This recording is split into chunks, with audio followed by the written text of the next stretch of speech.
Hey y'all, I'm Ada K, and I must confess, I'm a trial junkie. I enjoy viewing trials as if I was the seated juror.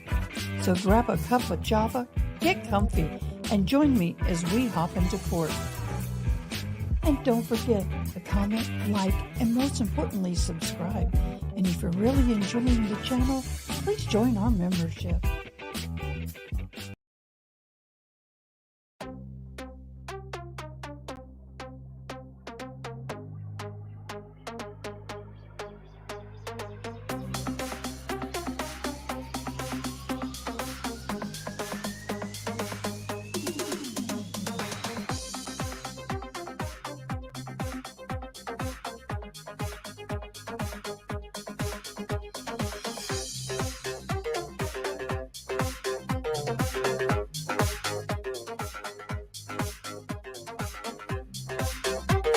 Good evening. Hello. How's everybody doing tonight? Thank you guys for hopping in. Howdy, Korote Cat Mom and Christine and Jules. Thank you for joining.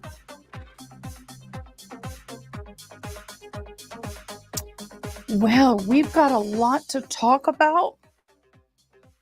I've rewatched the testimony, had some interesting observations I want to share with y'all.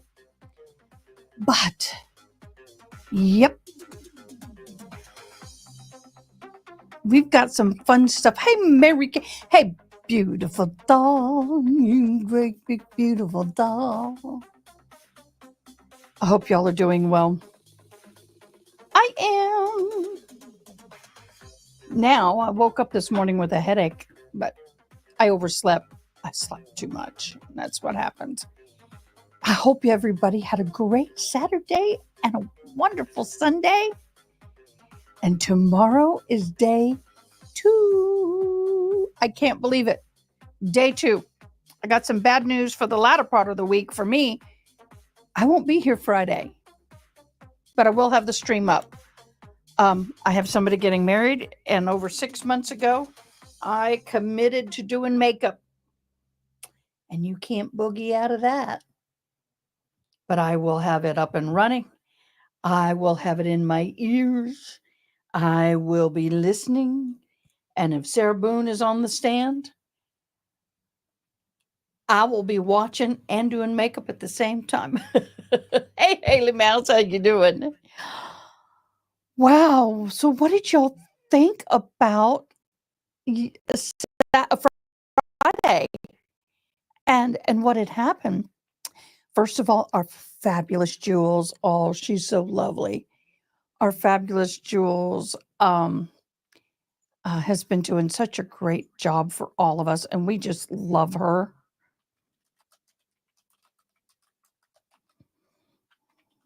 Hold on. Forgot to do something.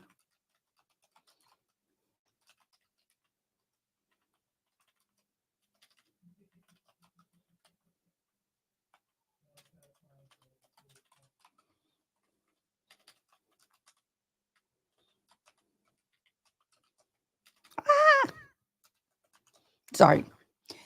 I am, just so y'all know what I'm doing. There it is. All super chats will be donated to Notorious Jules for travel expenses for this trial. I got to put it on there.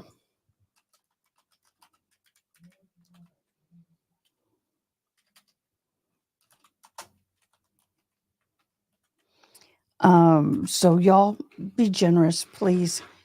I've committed to 2 nights, and so yay, you'll have radiation warning, so I'll have to get, okay. But if you need to go to sleep when you're done and watch later, it's okay.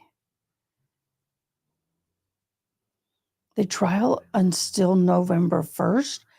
I don't know. What's the date for? Let me get my calendar up. We're in October. I would not be surprised if we were done before the 31st. at least with the witnesses and all that. Okay. At least with all of that stuff, I would not be surprised if we were not done by the 31st. If the prosecution can get everything done as quickly as they are, I think it's going to depend more on the defense and how they're moving. I don't know. Mary Kate will hold you in prayer tomorrow and tonight. So, yeah, definitely love and prayers for you, beloved. Well, I rewatched the entire day, took a lot of notes. I noticed a few things, and I noticed that other people noticed those few things as well. Mhm. Oh, I forgot to download it. I need to. Oh, where did I put it? Where did I save it? Uh-oh. Okay, I have to look for it. I will have to look for it. We have I noticed it. I I did notice it, but I didn't comment on it. And it was at the Sarah Boone just before the trial started. Did anybody notice anything interesting? I sure did. I sure did. And it was very interesting. What did she have in her hand? Mhm.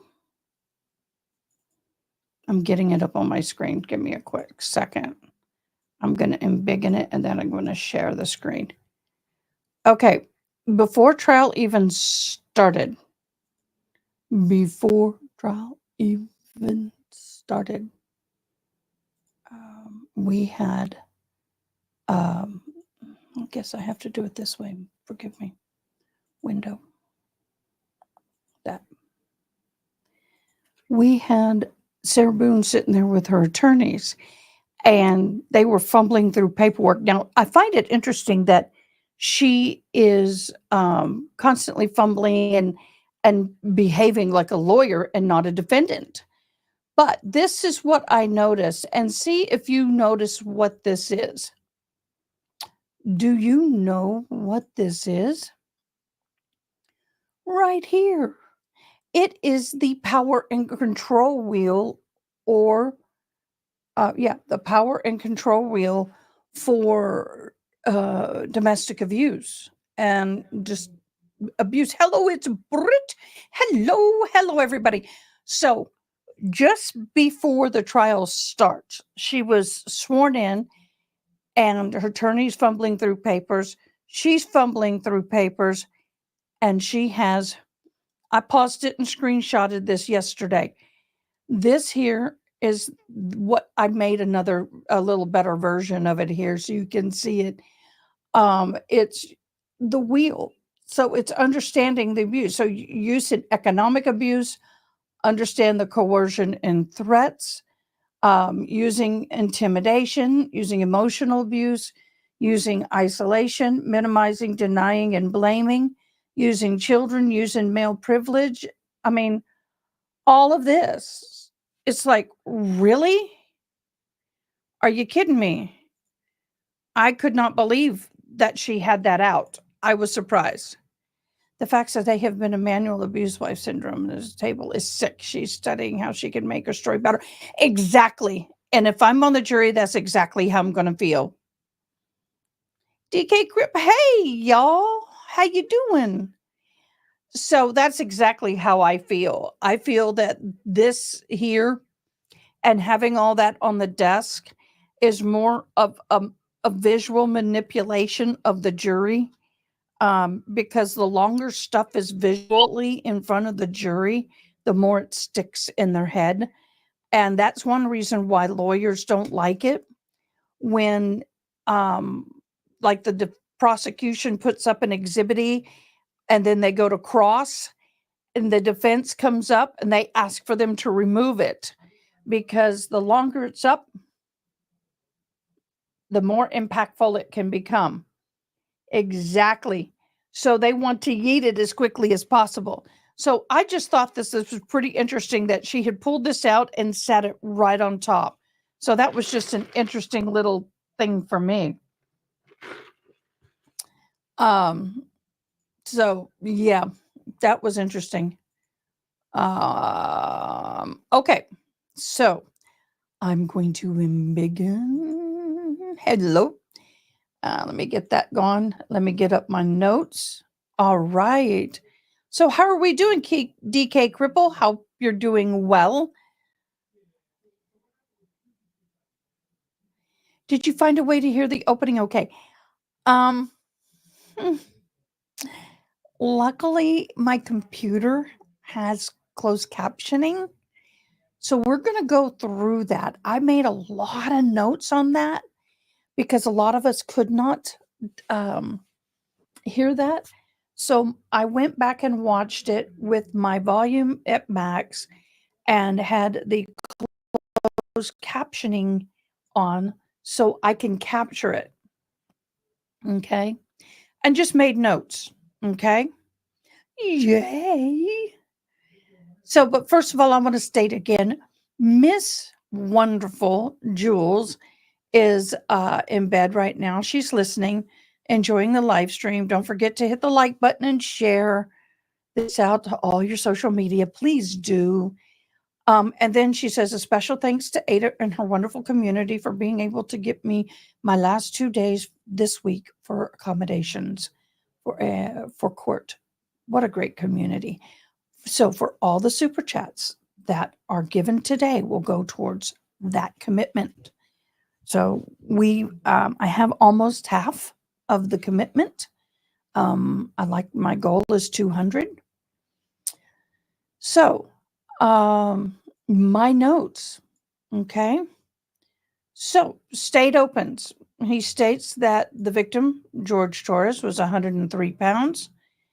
They talked about the 2-minute video that was filmed by Sarah Boone at 11:12:45 p.m.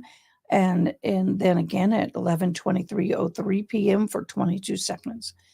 On February 23rd through the 24th is when the incident happened. Everybody loves you, Jules.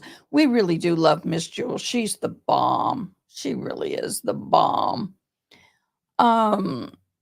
So this is very condensed, but basically he stated that Sarah Boone awakes after sleeping till 12-ish something p.m. and discovers George Torres deceased in the suitcase. She removed George Torres and started chest compressions. She calls her ex-husband Brian and said 911 and called her ex-husband Brian, who said called 911, he'd be right over. Brian Boone arrives on scene and sees George Torres laying in the nook area. He goes into the foyer and just sees the tile floor. Then he leaves and says, call 911 and leaves the apartment and stays out by his car. Now, Sarah Boone wanted him to go with her to smoke cigarettes and drink a Dr. Pepper. Well, there's more to that part of the story that we missed. The night before, she said they played hide and seek, is what she told her ex-husband. She finally calls 911 over 30 minutes after the original call was placed to her ex-husband. I'm sorry. Oh no, what did I get? Okay. Let's see. What did you say? I thought she wanted him to get help ride the So it was the third time. Now we're going to go through and clarify some of this, but this is just the highlights that were hit in the opening statements. On the 911 call, she mentioned that blood was coming out the mouth, that George Torres had bruises of blood and trauma. EMS arrived. They had wine painted, drew puzzles, and did the hide and seek. Wine bottles. Okay, so I'm going to go back over some of this and talk about it. We're going to break this down. First of all, she said she got up Well, she woke up and laid in bed for a while and then went downstairs and saw the suitcase and remembered that she had not let him out. So she opens the suitcase and unfolds him out, and he was not cold, but not warm. He had already gone through the rigor process. He'd gone through it. He was there for 12 hours. He'd gone through the rigor process, and then he had gone through the unrigoring process. So at this point, his body is more room temperature. And so then she calls the ex husband, freaking out, and says, he's dead. I need you to get over here. And he goes, well, I'll be there in a minute. You need to call 911. So on the way to her apartment, she calls him again. Hello, Ronnie. Hello, everybody. Then she calls him again. Okay. But we'll talk about that in a minute. So when Brian Boone arrives, he walks to the door. She walks up to him, said, he's dead. We were playing games. I didn't mean, kind of that kind of thing. And he sees him. He walks back out and tells her to call 911 again. And he's standing outside between the apartment and his car. She goes, no, I want to get a cigarette. And in his testimony, he said, I need a cigarette. I need my marijuana and a drink. I think the Dr. Pepper. And then said that they had played hide and seek the night before and she forgot about him. So a little bit later, after she had her cig, I guess, and her hit of marijuana, she called 911. Now, we've all heard that 911 call. Hi, Melissa. How are you? Now, I know we've talked about it. We've probably talked about it a lot. But I think everybody is of the same understanding that there's no way on God's green earth that woman was even remotely doing CPR, even with one finger. She claims to have been doing CPR, but the problem with that claim is you can't do CPR and talk clearly for more than a few minutes. You can't, more than a minute.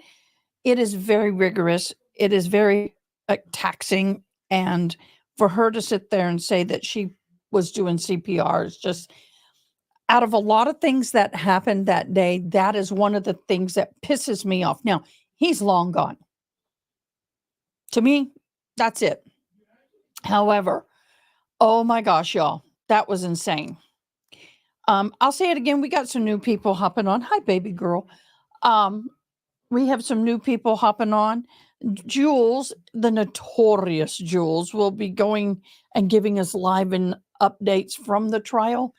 And we are fundraising to help her with her accommodations. I have committed to 2 nights stay, and we're looking to raise $200.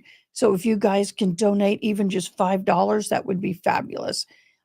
Everything raised in super chats and whatever will go to her. So anyway, so EMS is talking to her and trying to get her to do CPR and trying to keep her focused. They arrive, and it is very clear he's beyond any help. Done. Been gone for a while. Now, in court, they showed the video, and we'll talk about it in a little bit. So when EMS and PD arrived, she was very unusual in behavior, none to say the least. There was no remorse. There was no crying. There was whining. There was no fear. There was no regret. There was no, it was just, I can't even begin to tell you how, we've seen it. I don't need to describe it, but I've been on a lot of such scenes and I've been around death, and I've never seen anybody acting like that when it's an accidental or someone who's found unattended. It doesn't go that way. And then let's talk about the wine. Thank you so much, Ohio Palm Mom. Thank you. You are simply amazing, doll. So one thing that I didn't realize until the testimony And this really here isn't the testimony. This is just talking about the opening statements. Is that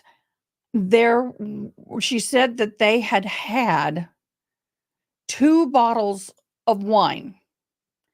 Now, they have evidence on 2/22 of 2020, a bottle of wine was purchased. Then on 2/23, 12:17 p.m., a bottle was purchased. And then 5:30 p.m., another bottle was purchased, and the receipts were recovered and the bottles. So in all, now once again, I didn't catch this because I'm thinking the standard bottle of wine, and I'm like, that's not too bad. Oh, case 1, yay. I was thinking, you know what? That's not a whole lot, right? I didn't know that these were 1.5 liters each. The normal is 150 mils. So in all, they had that day the 3 liters, 3 of wine plus a larger portion of the remaining from the day before. Probably had close to 4.25 liters is what I would surmise. That is my humble opinion. I'm like, oh my gosh, y'all, that is a ton of wine. That's a lot of wine.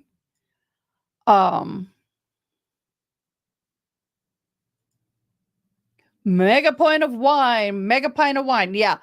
That would put Johnny Hurd under the table. Not Amber. I mean, Johnny Depp, but not Amber Heard. That woman could drink her wine. My gosh. So, she said that she had gone up and gotten a shower and waited, got in. Oh, thank you, Karate Cat Mom. Jules, thank you. Thank you for Jules. The Karate Cat, she went upstairs to hide in the shower. Now, she says he walked over her and said, tag, you're it. Oh, I'm just whacking myself.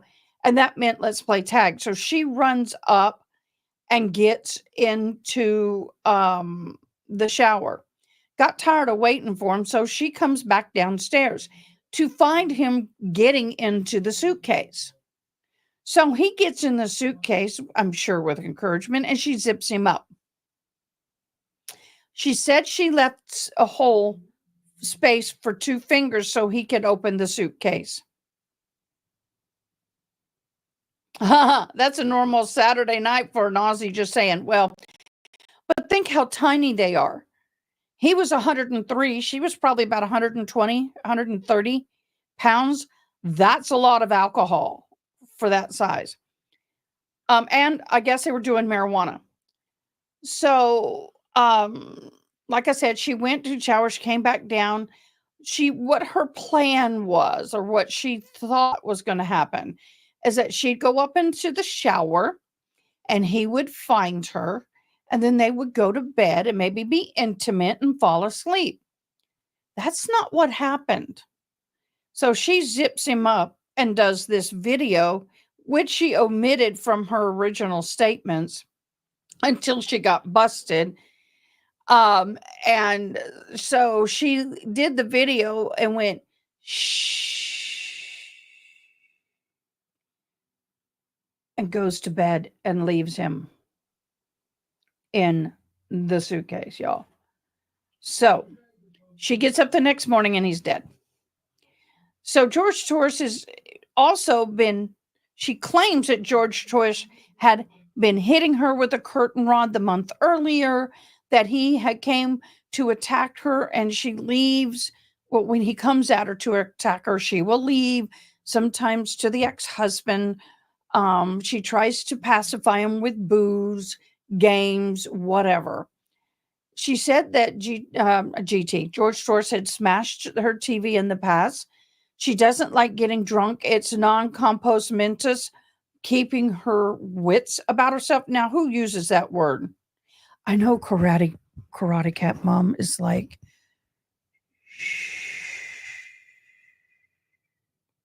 That creeps me out doing it. So she doesn't remember taking any of the photos or videos. It was not my intention. I didn't intend for it to happen. She insisted that she had no injuries and that there was no violence that day. We were having a good day. Yeah. So on 12/2019, okay, she, I guess, called or said to someone, "Your dad hit me in the face." Oh, Mary Kay, oh my gosh. Oh, thank you. Oh my gosh, beloved. You're so amazing, Jules. I hope you're seeing this. So, on 12 of 2019, she left a message, talked to someone said, "Your dad hit me in the face. Hide and seek I shall. Bless you too. I'll get rid of him." Now, this is something I didn't know. Okay. Oh my gosh, y'all. Thank you so much. Jules works hard for us.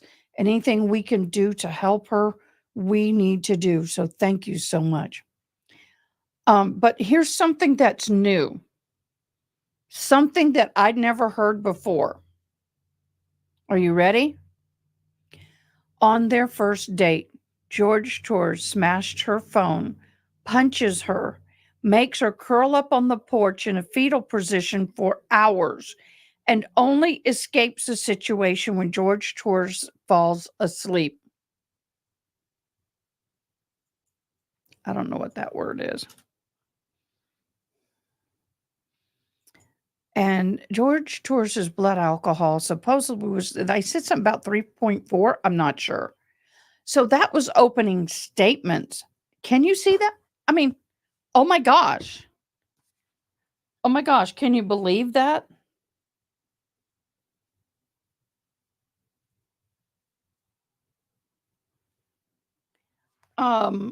I was shocked that she said in her first date that happened, is what she's claiming.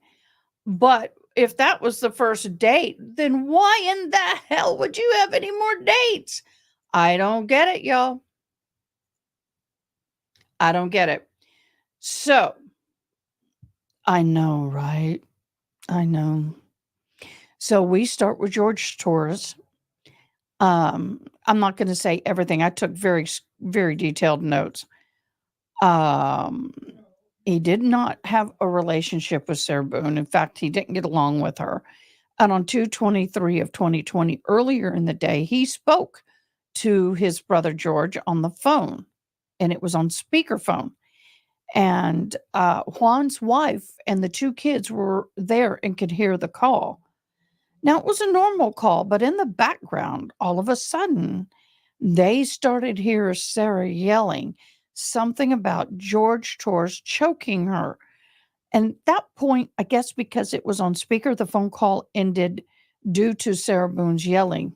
That was the last conversation he had with her brother. That's very possible, Haley Mouse. Very, very possible. To think that was his last conversation. Oh my God, Ronnie. Oh my God. Oh my God. Oh my God. Y'all are so amazing. Oh my gosh. Yes, it will go to her next. I'll get it to her next week. Oh my gosh. You were simply amazing. Yes, I'm wanting to get 2 nights for her and maybe a little extra if possible for any kind of food or gas. So, um, the defense starts in and starts talking, and of course, questioning how many brothers and sisters. And he said 1 sister, 3 brothers. George Torres did not stay or live with him or any of his other siblings. Now, that to me was interesting because I could have sworn She said that he would go stay with them sometimes. Oh my God, you guys are so awesome. Jules is going to go back to court next week, and she is going to, um, along with RA and somebody else, she's also going to be coming on and giving us information and everything. And I wanted to help support her because she's so awesome and includes me and you guys in her phone calls. She's balancing 3 people with that. And of course, it's very expensive for her to go. So we are fundraising for her hotel and travel expenses. I have committed to 2 days hotel, and then anything and above will be given for gas and travel expenses. So, George Torr's speech was normal, he said. He said he was not slurring his words. At 7:30, George Torres had called him, and he did not appear to be drunk, and he knew when his brother was drunk. So George Torres was normal speech, did not be under the influence of alcohol at that time. Doesn't mean he didn't have some alcohol, but he wasn't like drunk. He could hear Sarah's voice. He knew her voice, and she was yelling, "She's choking me. He's choking me." So at that point, they're like, "We're getting off the phone. We don't want any part of this." He didn't ask George Torres about anything. He just ended the phone call. But her statement did not surprise him. The drama was not unusual. So he really, when asked if it sounded like Sarah had been drinking, he couldn't say she had been drinking. It's really hard to tell by that kind of talk. So the state redirected and talked about the mother and father living in the area and all that. So the next person that came up is Devin Jamro, the assistant manager of the grocery store. His purpose was just to verify the footage of the closed circuit TV footage on 2/23 of 2020, that at 12:17 p.m., 5:39 p.m., that is when they purchased their 2 separate bottles. Then Joan Williams came on. She was the 911 operator, just validated the disc. Then Vincent Gattagila, that's neighbor number 1. Now we got some interesting things here. Once again, I listened, but now I really listened and caught a few things. Sorry for the yawn.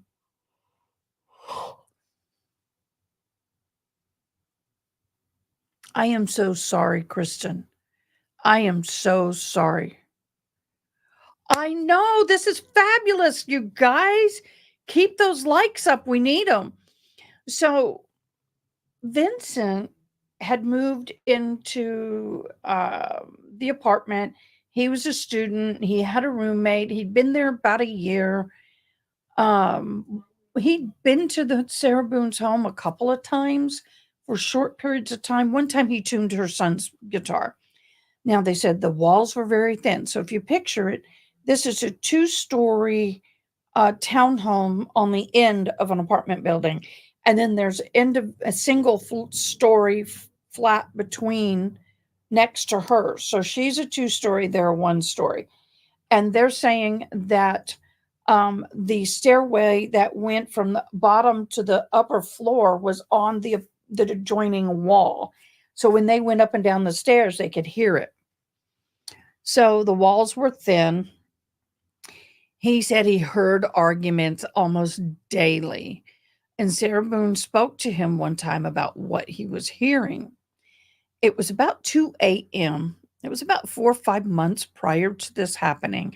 And he was outside. I guess they both went outside to smoke or something. And she went up to him and goes, Hey, don't speak about what you've been hearing through the walls. She has something with the SH hand. But she said, don't speak about what you heard through the walls, and gave him the shh. Then on 223, the sounds against the wall were so strong that they shook the wall. He could hear arguing, but for a while could not hear the words clearly. And then he started hearing, I hate you, being screamed back and forth. And I mean, that's all he could really make out. So, oh, thank you, Toy. So then he could hear both George Torres and Sarah Boone, but really couldn't make out much more than that. He left his room for a short while to get away from the noise. Now he was back in his room, and he said that the last sound he heard was a loud banging towards the back of the apartment, and seemed like it was descending, getting closer, and moving towards the front of the apartment. So then we have Cross, okay? And on cross examination, let me fix this because I keep these and I don't want to have the type things. Now, he knew the police were called out to their home multiple times. And then the defense says, well, wait a minute. Did you see it or did you hear about it? He goes, well, no, I've never seen them, but I'm aware that they have been here. He said that he worked odd hours and then he went to school full time. So he really wasn't there a whole lot, but late in the evenings. And I think he said he got up about 5 a.m. Yeah, I'll get to that. He got up about 5 a.m. He says George Shore, Sarah Boone drank a lot of alcohol and drank to excess. And then comes redirect. Now, I've got a video I'm going to show in a minute because I picked out my favorite clip of the entire trial, and I'll show you in a minute. So on redirect, he had talked about giving a recorded statement, and he said that he arrived between 1 and 2 p.m. and because he went to work at 5 a.m. And then he, I guess putzed around, slept, did whatever. He said he had showered and was getting ready for bed when he heard about 10:30 the arguing. Then there's a recross. I don't know why I put redirect twice. There's a recross. They went back and forth with him. And then he said it started about 10:30 upon recross, and it got worse at about 11:15. That's when he heard the loud thumping. What, Kristen, y'all don't like my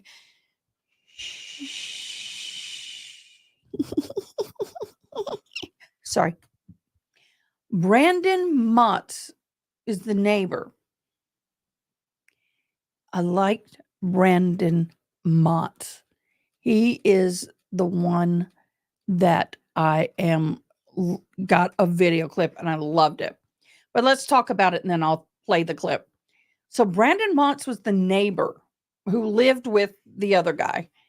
And he lived next to Sarah Boone at Call, so he was going to college, but he didn't work. He was like a full-time student. He said George Shores and Sarah Boone, he avoided them as much as possible. His bedroom wall was butt up against the stairway of Sarah Boone's apartment, argued often, and heard the arguing start about 7 to 8 p.m. He was in his bedroom all night. It was only a one-floor apartment. About 10:30, 11, he heard the loud thumping start again from the top near the ceiling and coming all the way down. Oh, okay. And he said it shook the walls. The next morning, both guys got up and they were talking about it. And he said the walls were shaking very hard. So he never saw Sarah Boone after that. Then on cross. Okay, I'm going to talk about this and then I want you to see this because I laugh my butt off every time I see it. Did not like drunk people and avoided them. He never awoke and saw Sarah Boone on the patio. He clarified it. Sarah Boone has fallen asleep in the past on their patio. Probably drunk person trying to get in, not realizing it's the wrong apartment. And then come home from school and Sarah Boone was in paranoid and rambling while he was waiting for his roommate to come home. He said that he had left his key by accident. He's waiting for the roommate to come home. She was outside in front of their apartment doors, and she was just erratic and rambling, and he was just trying to avoid her and get into his home. He then went in and got a shower. He heard the arguing at about 7 to 8. Heard George Torres and Amber Heard. Sarah Boone. I put Amber Heard instead of I put AH. I don't know why I'm having a hard time with them.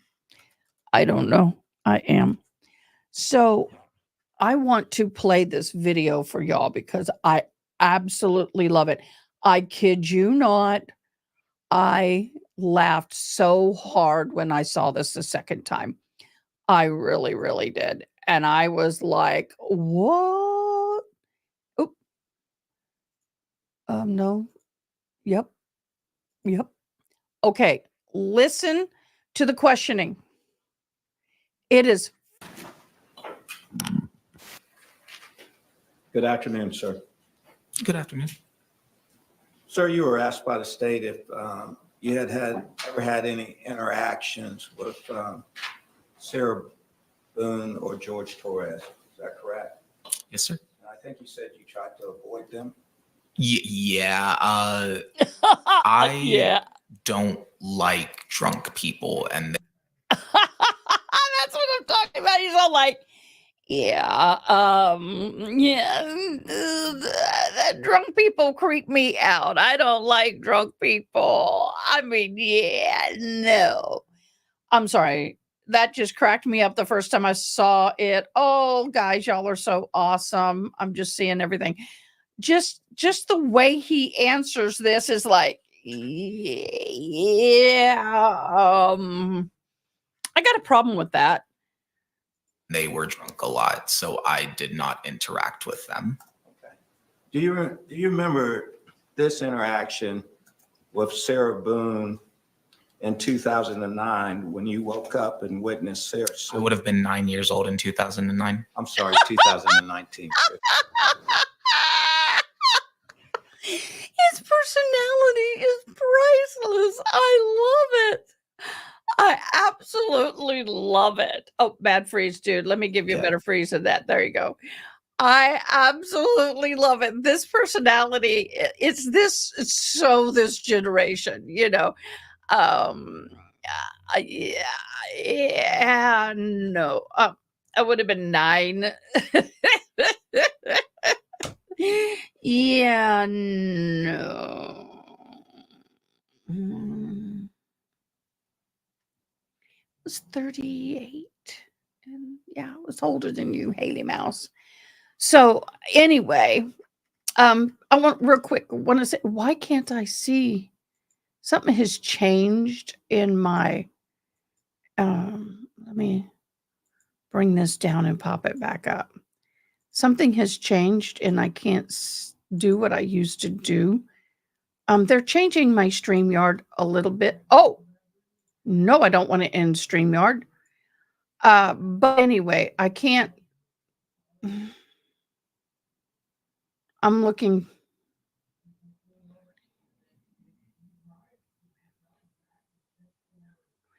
Oh my gosh, y'all, we're about $70 away.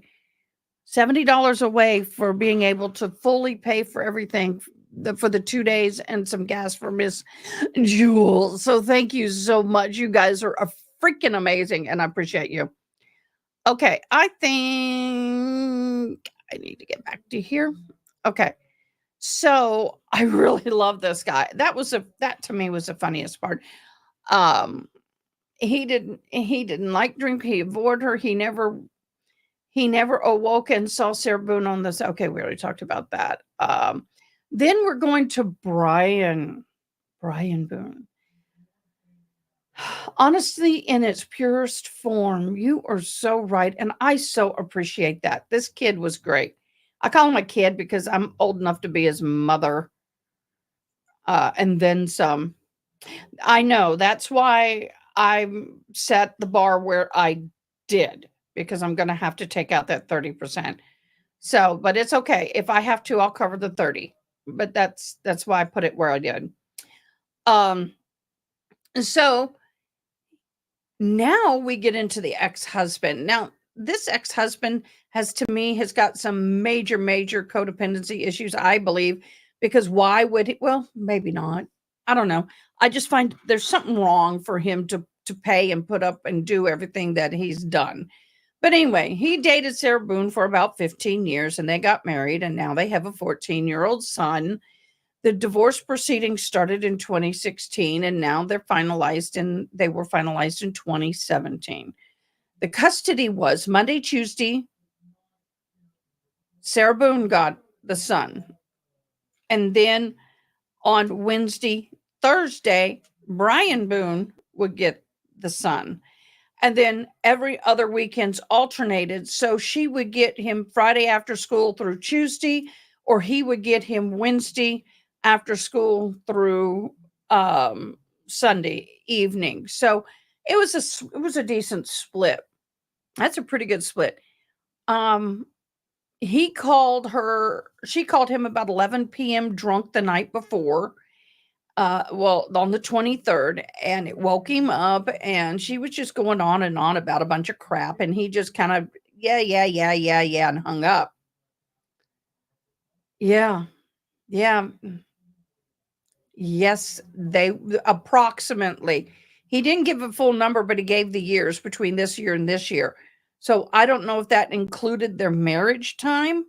But approximately, that's from what I understood of the actual testimony. And then that morning, he started to call Sarah about 11 a.m. because it was her day to pick up the son. And unfortunately, she had a really good pattern of not remembering to get the child. So he just got in the habit of calling her. Could not reach her. He called her at least 4 or 5 times. Sorry about that. I don't know. Then shortly after 12:30, she answers the phone, or she calls him. I think she answered the phone. Oh, thank you. My gosh, Mary Kay, are you kidding me? Oh my gosh, you are amazing. You guys are going to make me cry. You really are. Y'all are so awesome. So, Jules had to take her medicine.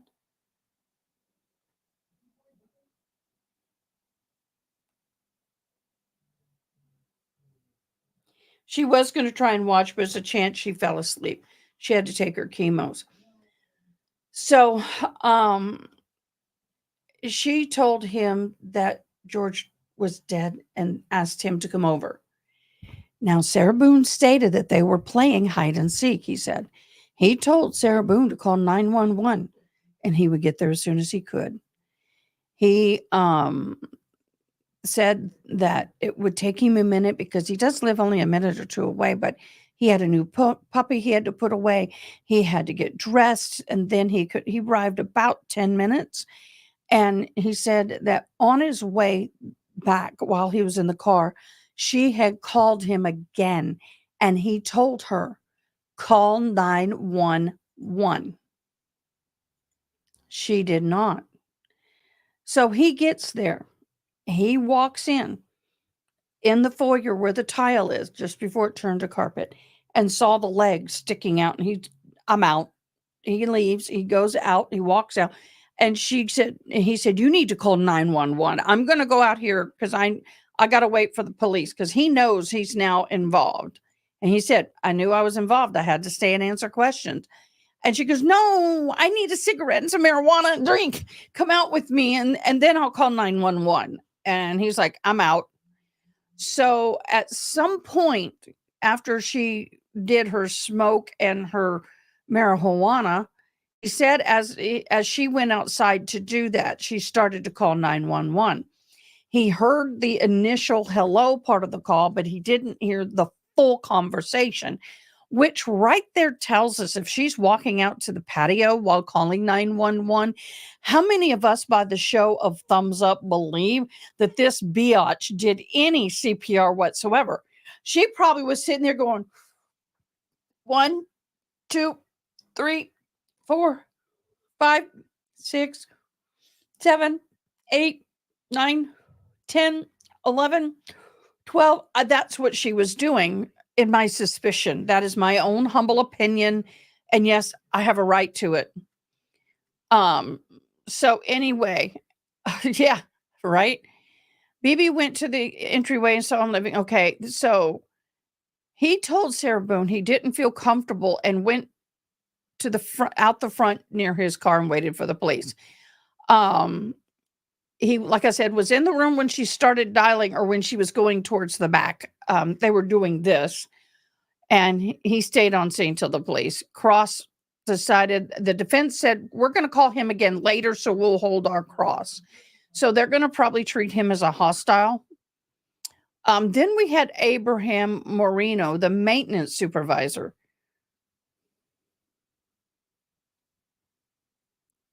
Yeah, you would. And you could tell the difference in the sound.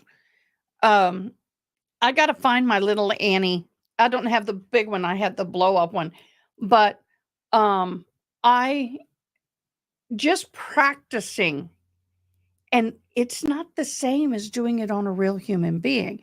Now, it is different when you sit there and you're doing it on a large person versus a smaller person. But she's a small person.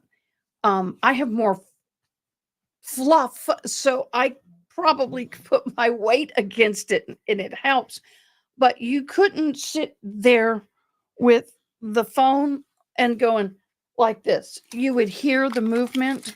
You would hear the out of breath, and you will hear the wrestling of the body, because you can almost sometimes hear. Now, she may have pressed down with her foot or her hand once, and there was a garble, and that freaked her out. But understand that there was fluid and stuff building up in his lungs because of the positional asphyxiation, and that's what she was hearing. No, there wouldn't be a crunch unless the ribs were broken. And that's the other thing. If you're doing CPR right, there's a high chance that you're going to crack a few ribs. I got to do this. This is too close. There we go. You're going to crack a few ribs. I've done it. I've cracked them, and it sucks, but you do what you got to do for them to survive. And that's the whole thing. She wasn't out of breath when they arrived. If she did it as long as she did, I need to figure out, hey, I've got a hi, Eva. Thank you. Last I knew, it was compressions only. Right. Well, I call CPR, that's a compression or the breathing. But on the compressions part of it, I want to know how long from the moment she called 911 and the moment that EMS showed up, what was that time span? Because that's how long she was supposed to be doing CPR. I think it was about 8 minutes. And if it was, I can't even do, well, I could, but it wouldn't be very effective. You do 30 compressions to one breath. 30 compressions to one breath. So anyway, that's that story. Why am I so hot in here? Oh, get some air moving. So Amber Marino, the maintenance supervisor. Now, this wasn't a whole lot of interesting testimony, but Sarah Boone had spoke to him and the manager outside the apartment, and she told him, we played games, and it's like hide and seek. I was only trying to teach him a lesson, and I don't know what happened. He fell asleep. I fell asleep. I can't remember anything. No, that's for damn sure she did not. Oh, honey, it's gross, but do you know what? You do what you got to do. Then on cross, he only spoke to her for 4 to 5 minutes. The prosecution's questioning on him was really short. The cross was a little more in depth. Oh, excuse me. Oh, I actually skipped all that. I was highlighting and manipulating. My bad. I apologize. he stated that they had he stated that she told him that they had been drinking and that she was teaching him a lesson. She went upstairs and fell asleep and awoke to him being deceased. Yes, but just staying alive. Staying alive, staying alive. Bum, bum, bum, bum. That's perfect. That's a perfect song to sing in your head when you're doing it. But the thing was is that the 911 operator was sitting here going 1, 2, 3, 4. I mean, he was trying to help her, and then he asked her to count, and she was counting. And I know that operator knew darn well that this woman wasn't doing it. So he did not share his entire conversation with the deputy. He had several conversations and interviewed, nothing big there. He did know George Torres from Philadelphia. They had lived a couple of blocks apart. George was a child. He was an adult. He knew of him. Okay, but then we get into Kayla C. Rodriguez, the state questioning. She verified the body-worn camera. She verified all 3 videos. There were 3 videos of her. Then Deputy John Martinez, first person to identify. That was something else. I noticed this, but I didn't talk about it. I was like, why have they not had any of the witnesses identify Sarah Boone? They're supposed to identify Sarah Boone. Every single one. Do you know Sarah Boone? How do you know Sarah Boone? Do you see Sarah Boone in this courtroom? Yes, we do. Where is she sitting? Over there. What is she wearing? A grayish brown suit and a pink top. I don't know. But I think it was a suit and a top, pink. Nobody identified her until John Martinez. Very unusual.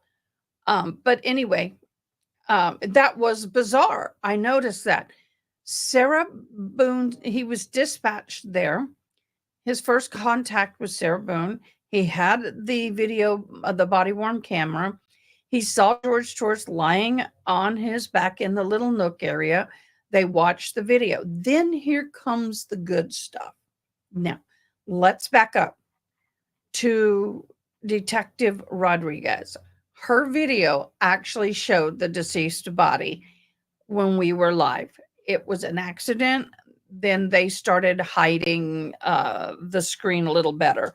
But it was so quick, you'd have to almost stop the video to see him. And all you could really tell was legs at that speed. Now, if you stop it, that's on you. As they did the walkthrough to secure the home and make sure that nobody else was there. So, the first thing that Melissa Roughgarden, she was a CSI. She did all the collecting of evidence, the photography and whatnot. She verified the evidence of the wine bottles, baseball bat, and suitcase. She verified all the photographs on scene, and they were admitted into evidence. Now let's talk about the wine bottles. We mentioned it before. That's right. Having rhythm and keeping time with the thing. And also, if you have a watch, I have a 60-second thing on my clock that if I ever need it in case of emergency, I just tap on the thing that I saved. I can't remember the app, and it will give me it's a metronome app. And it will give me the metronome. It will give me the beats. But anyway, again, like I said earlier in this live, I was pretty shocked at the fact that the alcohol bottles everybody was thinking, oh my gosh, these bottles, it's no big deal. But when you realize that they drank 2 bottles that were 1.5 liters each, so that's 3 liters. And then they consumed part of the other bottle, which was an estimated liter left in it. So they consume approximately 4 liters, almost 4 liters. That's almost 2 liters each. And in that afternoon, evening, and they're very tiny people. So yeah. She introduced the wooden baseball bat and then the infamous suitcase. Now, y'all, if you did not see this part of the video,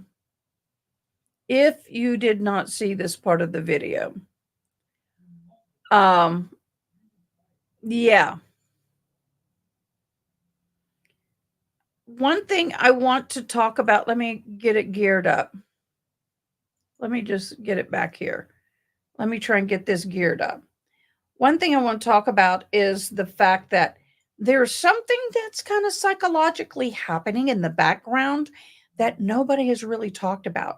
Once again, I am very surprised again that you have this evidence sitting. I need to skim. Sorry. Look at her. She doesn't even have a bra on, y'all. I got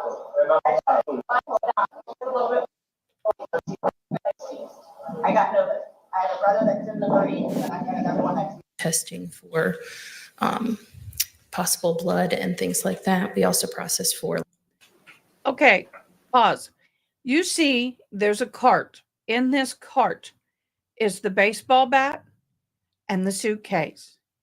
It is highly unusual to have this evidence sitting this close to the front, behind the podium, and in straight view.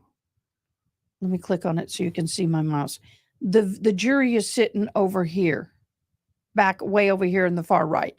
Then you have the podium, and then right behind the podium is the suitcase and the baseball bat.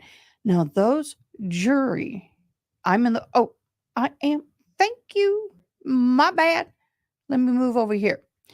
The jury is facing this. And the moment they walk in the room, they're like, what in the heck is that? What is that long thing? And I guess it may be a pipe. They're trying to figure it out. And then you look at it and go, what is in the big box? And then when you find out that she puts him in a suitcase in opening arguments, by the way, they were not told anything about the suitcase. They were talked about violence with weapons and all this other stuff when they went through the voir dire. So now you're looking at this and you're going, a suitcase? Boy, if I was in that, I would have been like, whoa, back up. I didn't know about that. You guys prepped us with with weapons. You didn't tell us suitcase. So that to me was a very interesting thing I observed, because that's one of the things that, like I said in the beginning of this post, when an attorney gets up and presents evidence, like on a poster, like the pictures they wanted to show during opening statements, and they were denied on the defensive side of Sarah with bruised eyes. And we're going to get into that later. But the thing is that those pictures were going to be on an easel, and he was not permitted to do it. But he couldn't put them up there and just leave them throughout the opening and the state's opening and his opening. He has to take them down at a timely manner. You can't just leave it there for long periods of time, because it prejudices the jury. You present it and then you remove it, just like the suitcases and the evidence. It was presented and then it was wrapped up and removed. Okay? But wine bottles, you can't really see that bag, but the baseball bat and the suitcase is in eye shot of the jury this whole time. Gamesmanship is correct. And I was utterly shocked that that was the game and it was well played. I would say, well met, if you know what that means. The suitcase was then pulled out, and the measurements of said suitcase was 28 inches long, 20 28 inches long, 20 inches wide, 8 inches deep. And I have one almost the exact same size at home. I was looking at it going, I can't believe it. Objection. What was pre-marked as A will be received into evidence without objection. It states 11. There is the suitcase, y'all. The zipper had been broken, and they had put a pink paper clip, a little paper clip, to try to use as the pull.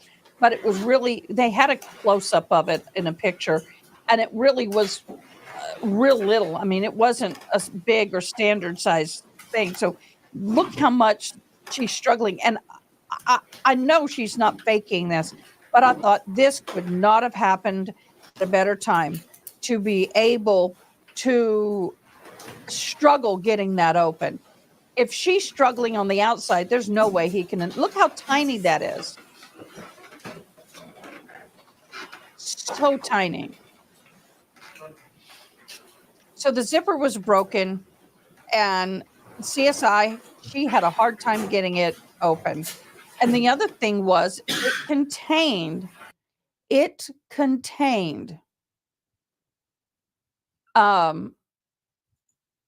clothing, and there was a syringe with diazepam that had been, I don't know if it was fully used or partially used. We'll find out more about that later. It was a prescription to the victim. However, not to say somebody could have taken it and stabbed him with it and threw it in there when she helped him in. Now, I want you to see something else. I find it interesting. I don't know if I can get it back to the exact spot, but during the whole time, I can't find it, but during the time that the suitcase was about to be shown, I mean, they pulled it off the cart. They were going through the evidentiary part of it.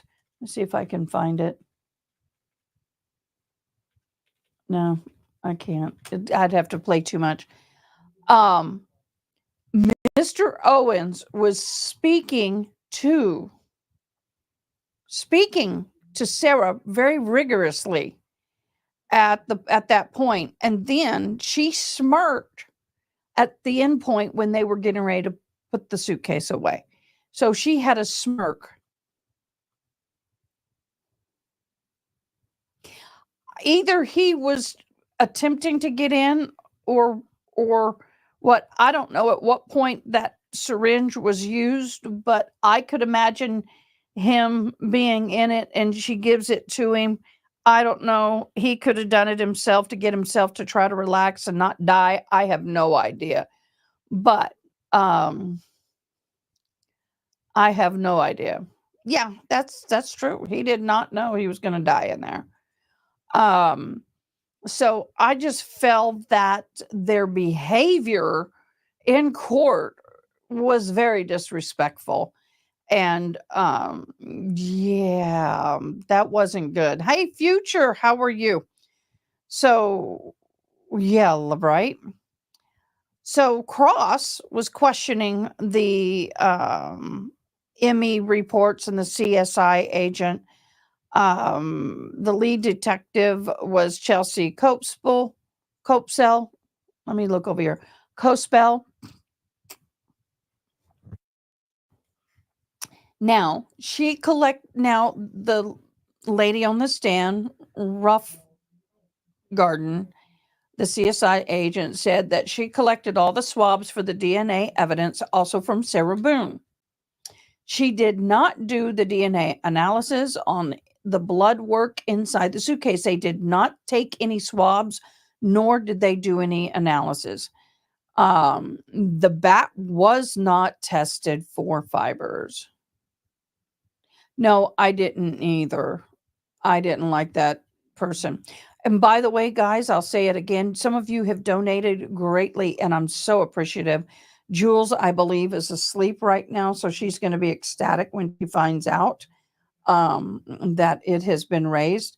But we are still a little short. We're trying to raise money to help Jules get uh, finances to cover her hotel and her gas and food money while she's there, because she has put us on the list of the important people that she's going to be calling, and that's awesome. So we want to support her. If you can't, it's okay, no obligation, but all super chats are going to go to her.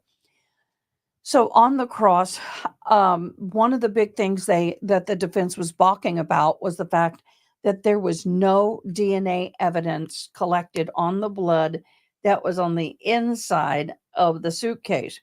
Now, I will tell you that CSI Mrs. Ruff Garden did not have an answer for that.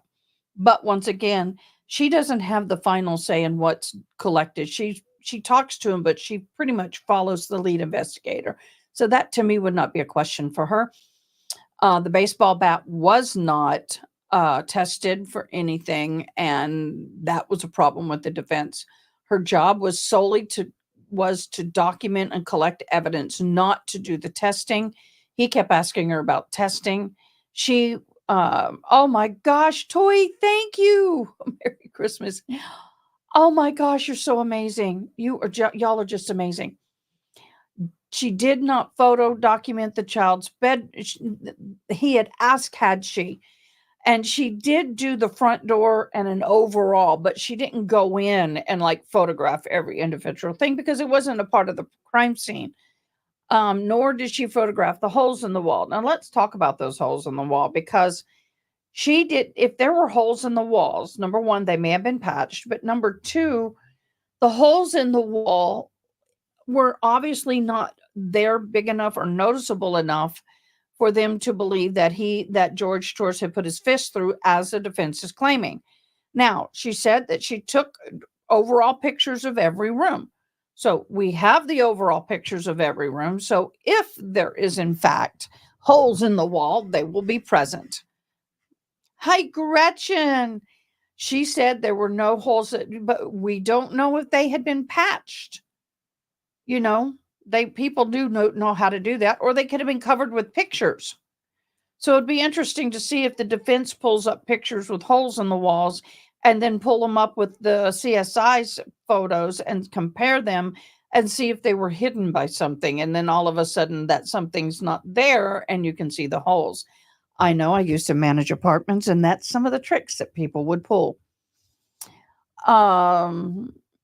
She said, had she seen any real holes in the wall, she would have reported them. She saw the victim's blood on his mouth, nose, and face, and there were other wounds. But there were no wounds on Sarah Boone. None. And that's where we ended, y'all. That is where we ended. Oh my gosh, y'all. Y'all are so amazing. Y'all keep it up. We appreciate you. And she's going to wake up and be very ecstatic. Now, it's going to take me, I'll probably get it to her by Wednesday, Lord willing, and the creek don't rise. But the important thing is with this case so far is that right now the prosecution's moving quickly. I was talking to a friend of mine, and I said, this is a case, not what I'm trying to say. This is a perfect case to teach people on how it's supposed to run. The guy who's questioning on the prosecution side, how he's entering in the evidence, everything he is doing is by the book. Clean, simple, no fluff, straight questions, straight answers, offering evidence in a flawless manner. I mean, that is ABCD done. He's doing amazing. Now, I'm going to share this. This is a video. We're going to watch some of these videos because I really would like to dissect some of Boone's behavior if we really pay attention. I am playing what they played in court because I don't want to change or, I want to see this because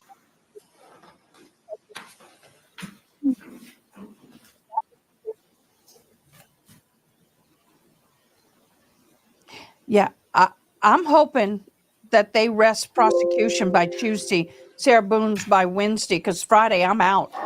I'll be live, but I won't be in studio.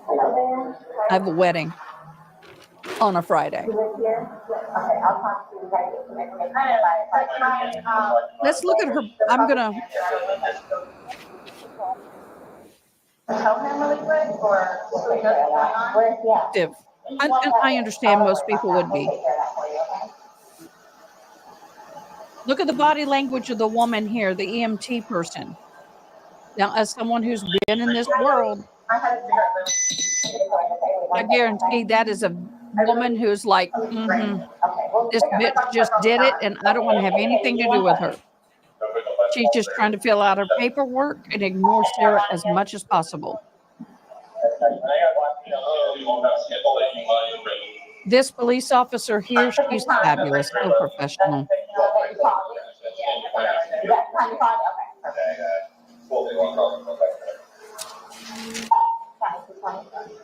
And they're going to have to go back. Now, this is where I believe we might see some body. And if we do, I'm going to quickly turn it off. Nope, the next one. What's going on? Who is he to you? Boyfriend? Yes, for like 3.5 years. What happened? He and I, we drank last night and had a Can you pass this to the, around to the FBI stuff? They need to sign that, sure. Yeah, we're here. No. Each of them has to. SPL? But each of them has to put their name. I just put everybody. What's going on? I just got here to fill me in. No problem. Like, together, we can do some artwork together. You are putting a puzzle together? Yes, we have a puzzle that we started in there. Okay. We've been doing art, trying to take stuff off the wall to make new art put up there, like having a good time with one another. But we were drinking, we had a bottle of wine last night. So then it's like, oh, that buckle. Yes, the swab. My bad. Brain somewhere else. You're right. That's exactly what it is. My bad. I apologize. Hi, you live here with you guys? No, I told him over here. Okay. I didn't know what to do. Okay. I did. And I came over here. Here, let's talk inside. Look how I didn't know what to do. I did. Very choppy talk. Her the way she's talking is very choppy. It's not very smooth. It's very she's very nervous, and I understand. Even if this was an unattended natural death, people get very anxious and nervous because it's a very unnerving thing to wake up and find anybody deceased in your home. But look at her behavior. She's trying to corral. If you notice, when she's talking, she tries to, she's trying to control the situation, and they ain't having it. I called you guys. She's like, all right, no, come on over here. The problem is, leading her away. Come on, let's go. I fell asleep. When did you do CPR? This morning. When I found it before you called. Yeah. 1 o'clock. All right, lie. We know that is a bull-faced lie. Oh, I'm sorry, but that is a bull-faced lie. Look at her body language when she says it. Look at the problem is, I fell asleep. When did you do CPR? This morning. When I found it before you called. Yeah. 1 o'clock right now. Okay, no. I tried. I was awake, but I actually got out of the bed at like 12:30ish, whatever. So I came downstairs and I was like, oh, she's in the suitcase still. Now she knows she's caught. I sent him out. I tried doing CPR and then I called him and then I called you guys. Did he be here before the fire department got here? Who? Your husband or your ex-husband? Okay. Where did you live at? Right on the street. Okay. So did you see her behavior go from, I didn't want to call you guys, but then it was like she tried to muster up a little tad of emotion. Now, understand, y'all. I'm getting close to the mic because I want you to hear me. She is going to try and muster up some emotion on the stand. But it ain't going to be successful because it's not going to be genuine. Maybe that she got caught. Who did come up? I did, but then I fell asleep. Okay, stop. You're okay. I wasn't here. I'm just trying to figure out what happened. Like, how did you injuries in the wrong? I just have to Not that I know of. Not that I know of. No. All we had was a bottle of wine. Literally, just a bottle of wine. Doing puzzles, artwork. Then we decided to learn how to see. That's all that happened. So I go what in there, but I don't know what happened. So how long were you? So her constantly saying, I don't know what happened. I don't know what happened. I don't know what happened. I think in one way, not only is she trying to validate with them and try to get what's called, I call a force approval, where she's trying to get them to believe I didn't know what happened. I don't know what happened. I don't know what happened. I can't believe this happened. Oh my God, this is hell. Oh my God, crying and going hysterical and getting emotional and snot coming out the mouth is normal. I don't know what happened versus what happened. I can't believe this is happening is two different things. I don't know what happened is more self-preserving and protecting than the other. I was just typing that Ada trying to be emotional than completely emotionless. She's only has emotions when she's trying to, yeah, exactly. She's been bizarre. Yeah. I'm a little nervous at this point. Her brothers testified Sarah was yelling while he was on the phone. George, we went over that. Yeah, we went over that. Well, if that happened that night, where are the marks on her? Because if you're truly being choked, they don't necessarily, I mean, if it's real, it's not going to disappear in that 100%, especially as pale as she is and she bruised easily. So if he had tried to choke her that night, where's the bruising around your neck, my dear? I want to know that. Oh, yeah. No. George argued. He did. I would want to kill her if I was living with that mess. Not literally, figuratively. I'd be out of there. I wouldn't put up with that. I'd be gone in a heartbeat. I'm still cutting out right now. Ma'am, and you can't talk to him until we get down with the paper, okay? Just don't leave, okay, Brian? Thank you, ma'am. Appreciate it. Thank you. I know. Do me a favor. Stand over there by that car. Give me 1 second. There's a dog in there? Yeah. You want to help clear the back bedrooms real quick? Just make sure there's nobody else in here. Is he here by himself? Nope, he was here with the girlfriend, and that's the girlfriend's ex-husband. He was going to see it. They were trying out, but this is what she said. She's been doing CPR on him all morning before calling us. Yep. So I'm going to go ahead and start making phone.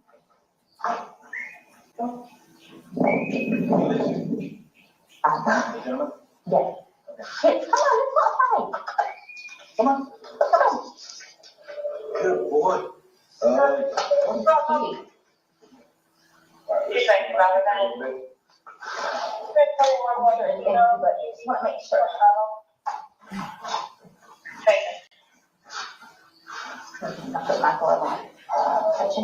Orange County. Yes,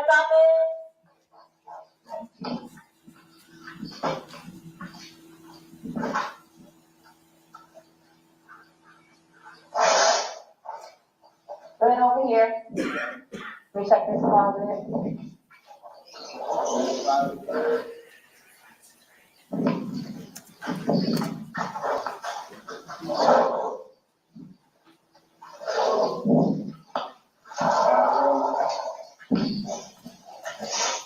So garage.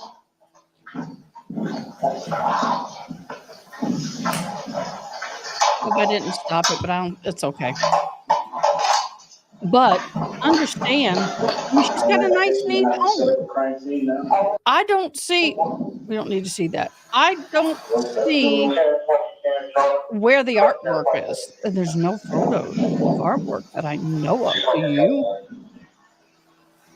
Just give us a call. It's on the camera. I can't even come out of the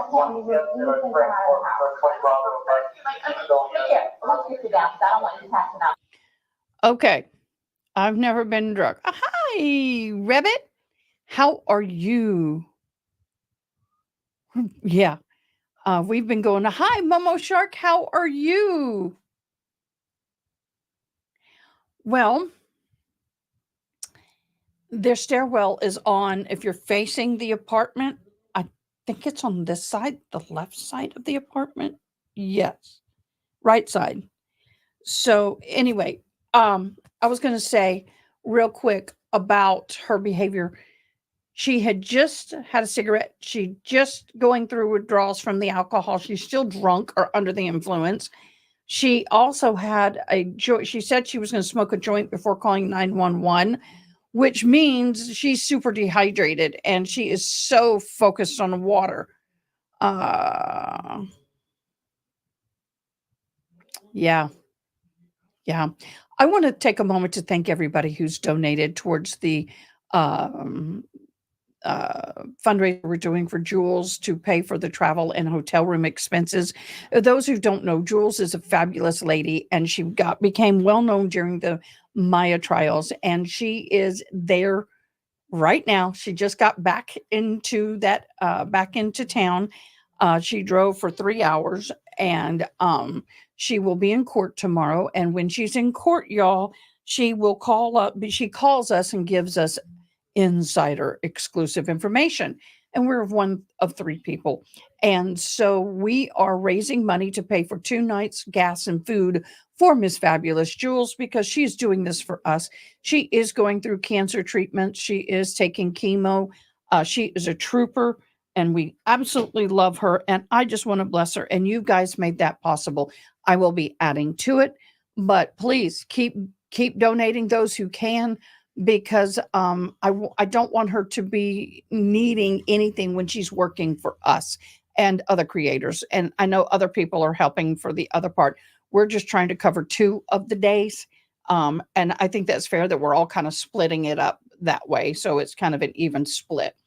So, but if you notice, she's, how many times has she asked about him? What's going to happen to him? Oh my gosh, I don't know what to do. We need to call his mom and dad. We need to call his family. Oh my God, I'm so scared.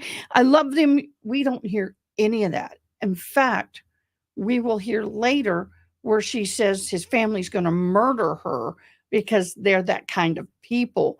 Well, darling, if I got a call that somebody had ended the life of my son in a suitcase, girl, bar the door. Because I don't have a problem spending the rest of my life in jail. And I know that sounds brash, but she doesn't ask once. Okay, Sensei. Sorry, my dog just groaned. Yeah.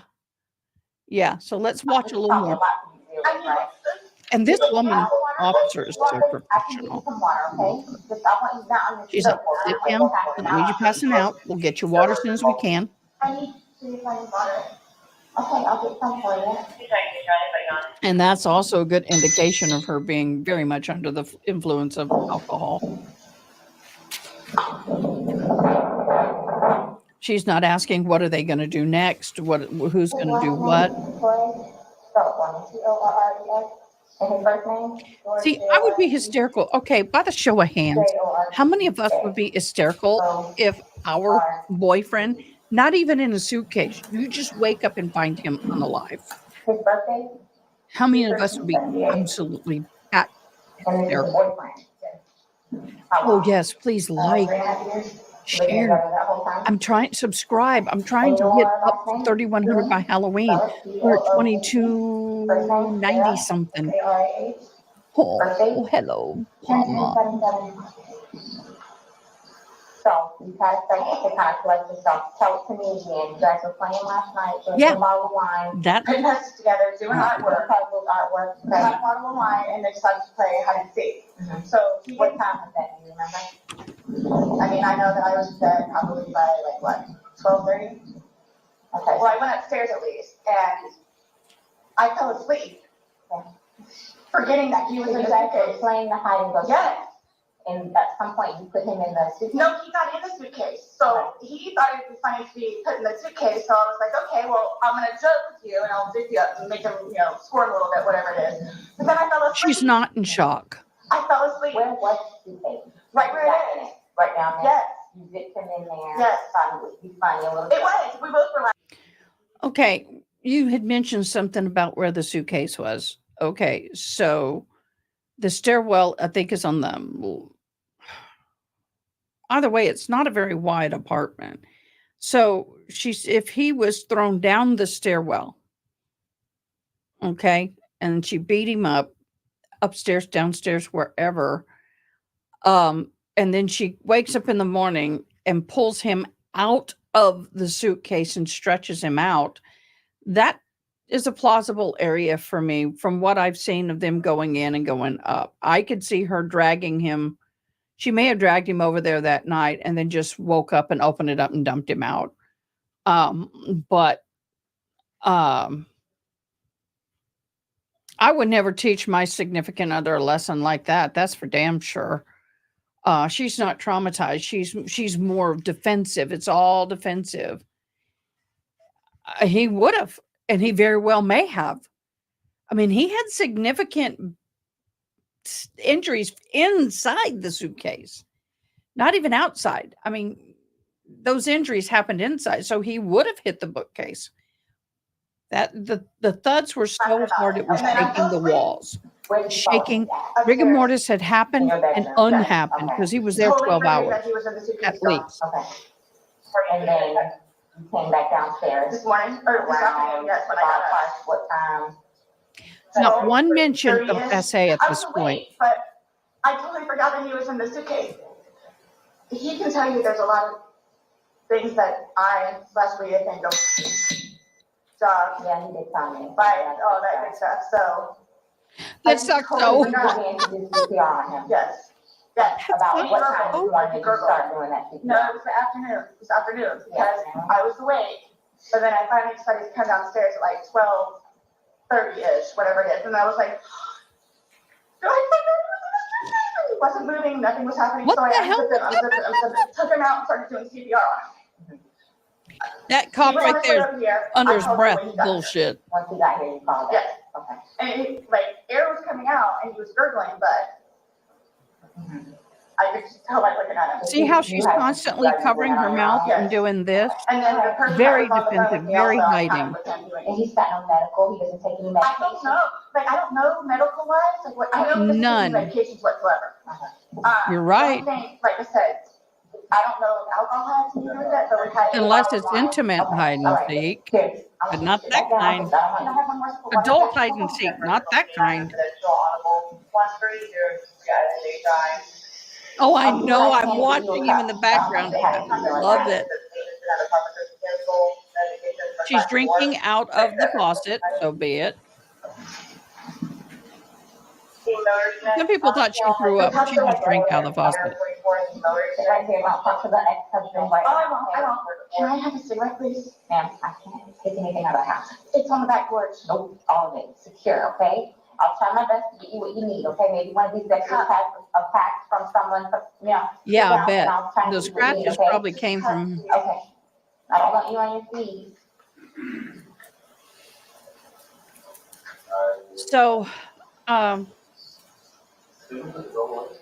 Yes, you put him on the second. He came back in?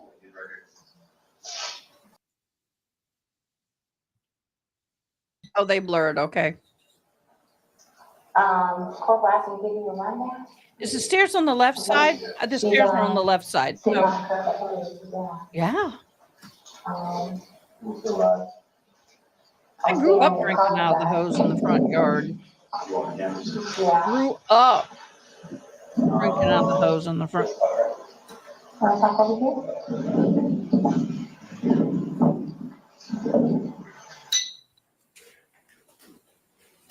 Your Honor, request permission to publish State 6. You may do so.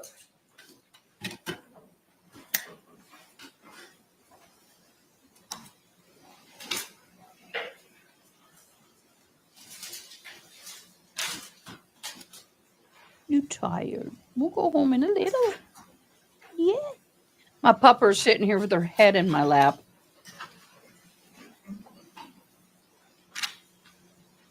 He could have. I mean, that's not unusual. Yeah. Nobody wants anything to do with him. That was made very clear. Very clear. Sensei, come. Up, up. Hi, the baby girl. Oh, okay. Let me give you the oh.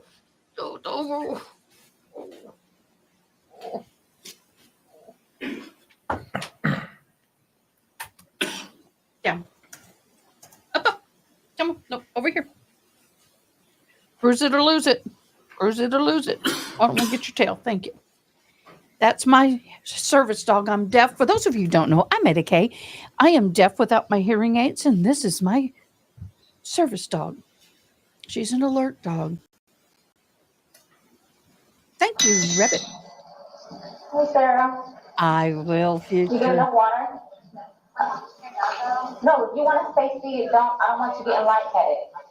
So remember I said the detectives were gonna come out and talk to you and go from there. You know what I'm saying? They're here. They're gonna ask you a few questions and then go from there, okay? All right. All right, Sarah, my name's Chelsea, my partner Scott. Yeah, that to My me was understanding, pretty you were talking? creepy. We'll talk about that in a minute, Ronnie. You, okay.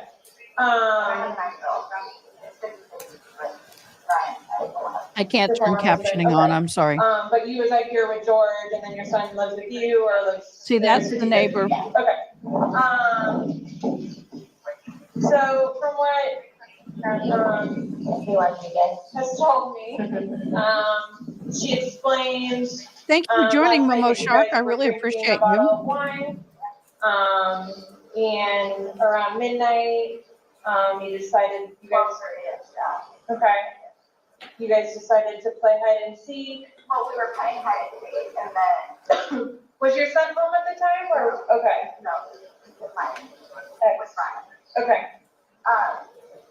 Decided to play, we just did it like that, like, we were putting puzzles together, we were doing artwork. You can see the puzzle that we finished in there, and then the artwork, and then decided to play hide and seek with game students. Okay. So he decided to get in his suitcase, so I thought it would be funny to, and he was talking about it too, to get him up in there. I go upstairs and fell asleep. So this morning when I got here, I actually got up out of the bed. I thought sure he was downstairs on the laptop, really quiet. But then I came upstairs and I'm like, where is he? Like, and that's what I found it. Okay. I don't know what happened. Okay. And then you weren't sure about if you woke up this morning It was afternoon. I mean, I was or this awake, afternoon. but I just didn't want to come downstairs. So Okay. I laid in bed for a little while, and then I eventually came downstairs, confused about where he was, and then I was like, oh my God. So I pulled him out and I just ripped him out. What do y'all notice about this scene right here? I'm going to switch sides now. What do you notice? She is sitting down. They are towering over her, and there's 3 of them. Very much a investigative tactic. It's designed to make her as uncomfortable as possible. And by the way, for those of you who don't know, who are new to this channel, not only am I a deaf certified, deaf support specialist, American Sign Language interpreter, I'm also going to college right now with a study in criminal justice. And I will be going either the lawyer route or at least getting a master's. And I have extensive experiences in court. So just kind of giving a background from my opinions. But I've also worked in a lot of weird places like the state hospital for the forensically insane. So anyway, she should be there. But the body language and the positioning of these officers already tell me right now, they don't believe a damn thing she's saying. I helped you guys, so I called Ryan, and then as soon as he got here, which is 30 seconds down the road, I called you guys. Okay, the person on the phone had me do the confession potentially, so I can come with him until you guys shut up. I believe the possibility why the air and the gurgling had happened at the time it did is because at the time of his untimely death, he was curled up in a very, very tight ball, and a lot of things could not move. And now that he had, I'm also a first responder, volunteer firefighter, and chaplain. But once she opened him up and laid him, then things could move. And so that's why that had happened. Not unusual, even 12 hours after, especially if they're in a curled up tight position and then they're opened up, that allows air to come out, the gases and whatever. Rigor mortis had already come and gone, honey. Already came and gone when they found him. He was not cold, he was not hot, as she said. And, Thank you. By the way, so I've been as part of our showing this, but investigation, let me show we this. obviously have to go inside the house, we have to look at things. Are Put you I okay with sub us going in the house and looking for at? one Yes, entry if you okay. subbed tonight, and if you become a member tonight Okay. or between October 31st, And you get 10 forensics, so we have to additional. have our forensics crime scene investigators come out. I need to not talk over that. You get 10 additional entries into a Starbucks tumbler. One of the ones you can pick from, they're Halloween. I have an orange. I have this. It's kind of got glow in the dark sparkle on it. It's kind of way cool, although it's too light in here for you to see the glow in the dark. I'll put that back over here. And then we also have one with pumpkins and UFOs. It's whatever the Starbucks Halloween is. So please enter, become a member, get 10 entries. If you sub, say I sub and get 1 entry. Drawing will be at the Halloween party. We are going to have a Halloween party on Halloween. I may dress up like Sarah Boone. Are you also okay with them coming inside? Thank you so much, Melissa. Thank you. Thank you. Thank you. Okay. Can I ask, is Brian, George, does he diagnose any kind of medical history? Not that I know of. Not that I know of. I don't know. I mean, he doesn't take drugs. I mean, we'll have these people on wine here and there, but I don't know. Like, Well, that would be my next question. So you guys don't normally drink, you just drink once in a while, or? well, I'm gonna say like, okay, I guess normal drinking is like we will have like a glass of wine or two, like while we're cooking dinner. Sure, it's like a beer, and we'll say I'm working with him. All things in there, but it's not like. Couple beers a day?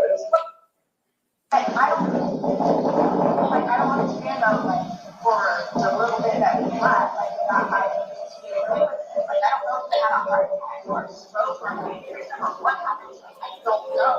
So were you guys together all day yesterday? Okay, here, like neither of you left the apartment yesterday? Yeah, normal for her does not mean normal for us. Yeah, that's my normal drinking. That's normal.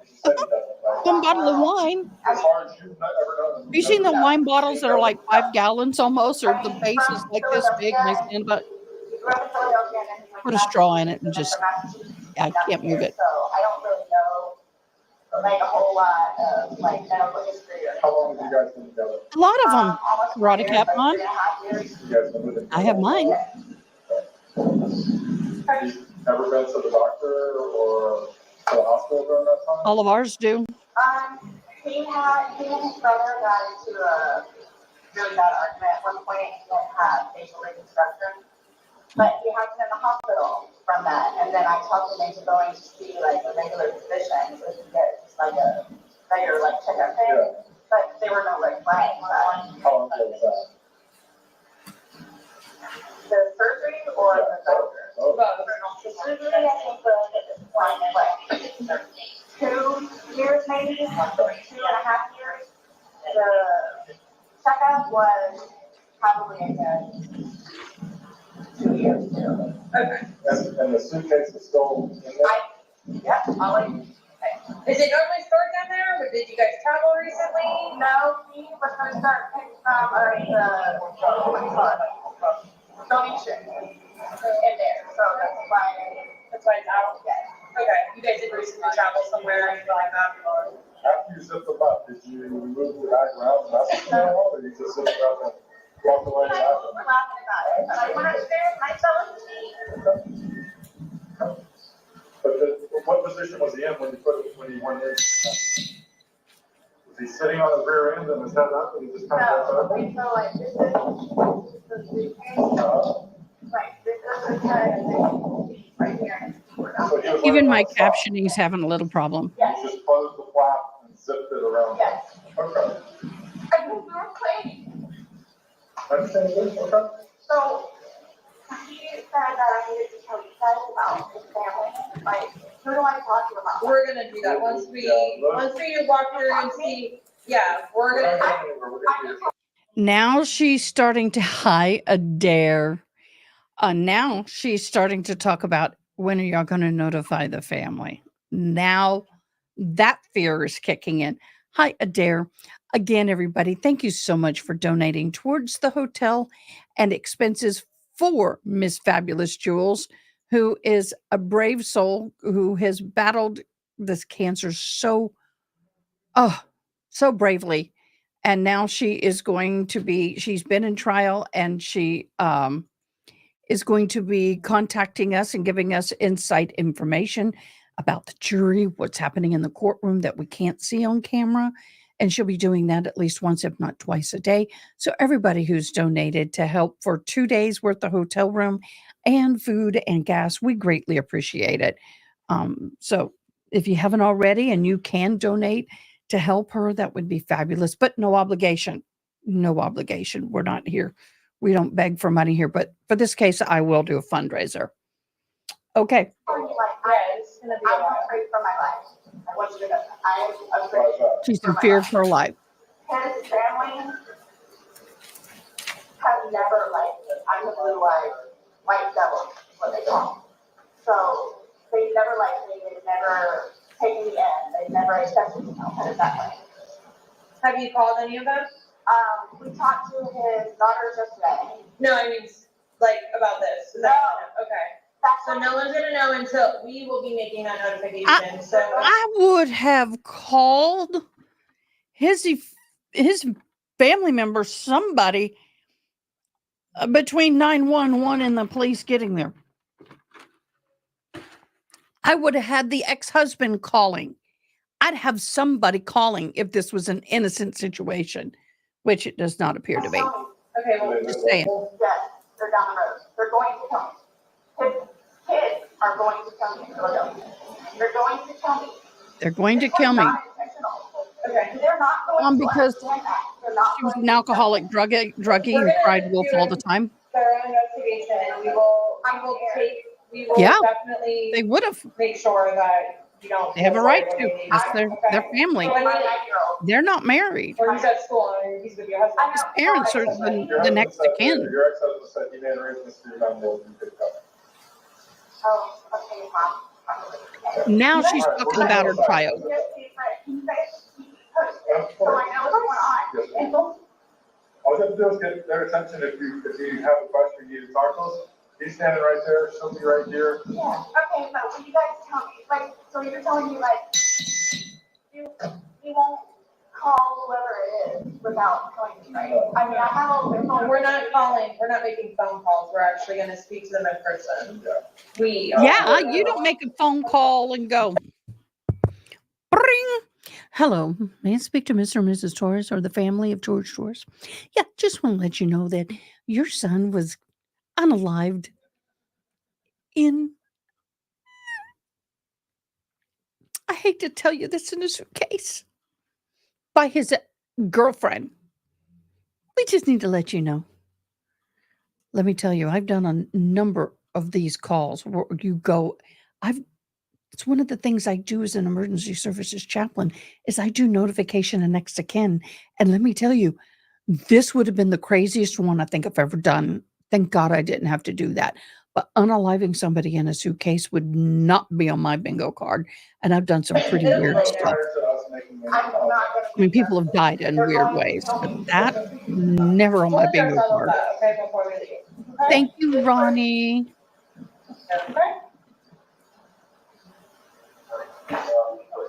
And those of you who know, Thank you. we also stream this with American Sign Language when I know there's a deaf person. And sometimes I'm able to have an interpreter on no matter what. I will try and be interpreting tomorrow as much as I possibly can. It's kind of hard to interpret 12 hours a day, even 8 hours. So I may have an interpreter tomorrow, but we will interpret as much as possible. Okay, so that's that as far as that's concerned. So any questions, comments? I am really excuse me, the more I watch this, the more I get flabbergasted at the audacity of the woman. Yeah, you're right. And I thought about that. I said, no one said, hey, what's up? What's going on? They're like, oh shit, here we go again. So that's definitely a thing for them. So one of the things that I said earlier was that nobody identified Sarah Boone until the gentleman detective in court. So they finally had somebody identify her. The neighbors were glad that, I mean, I said this before. I can't imagine what kind of party they had when she was no longer there. I bet they had a barbecue, they had a celebration. It finally happened. Yep.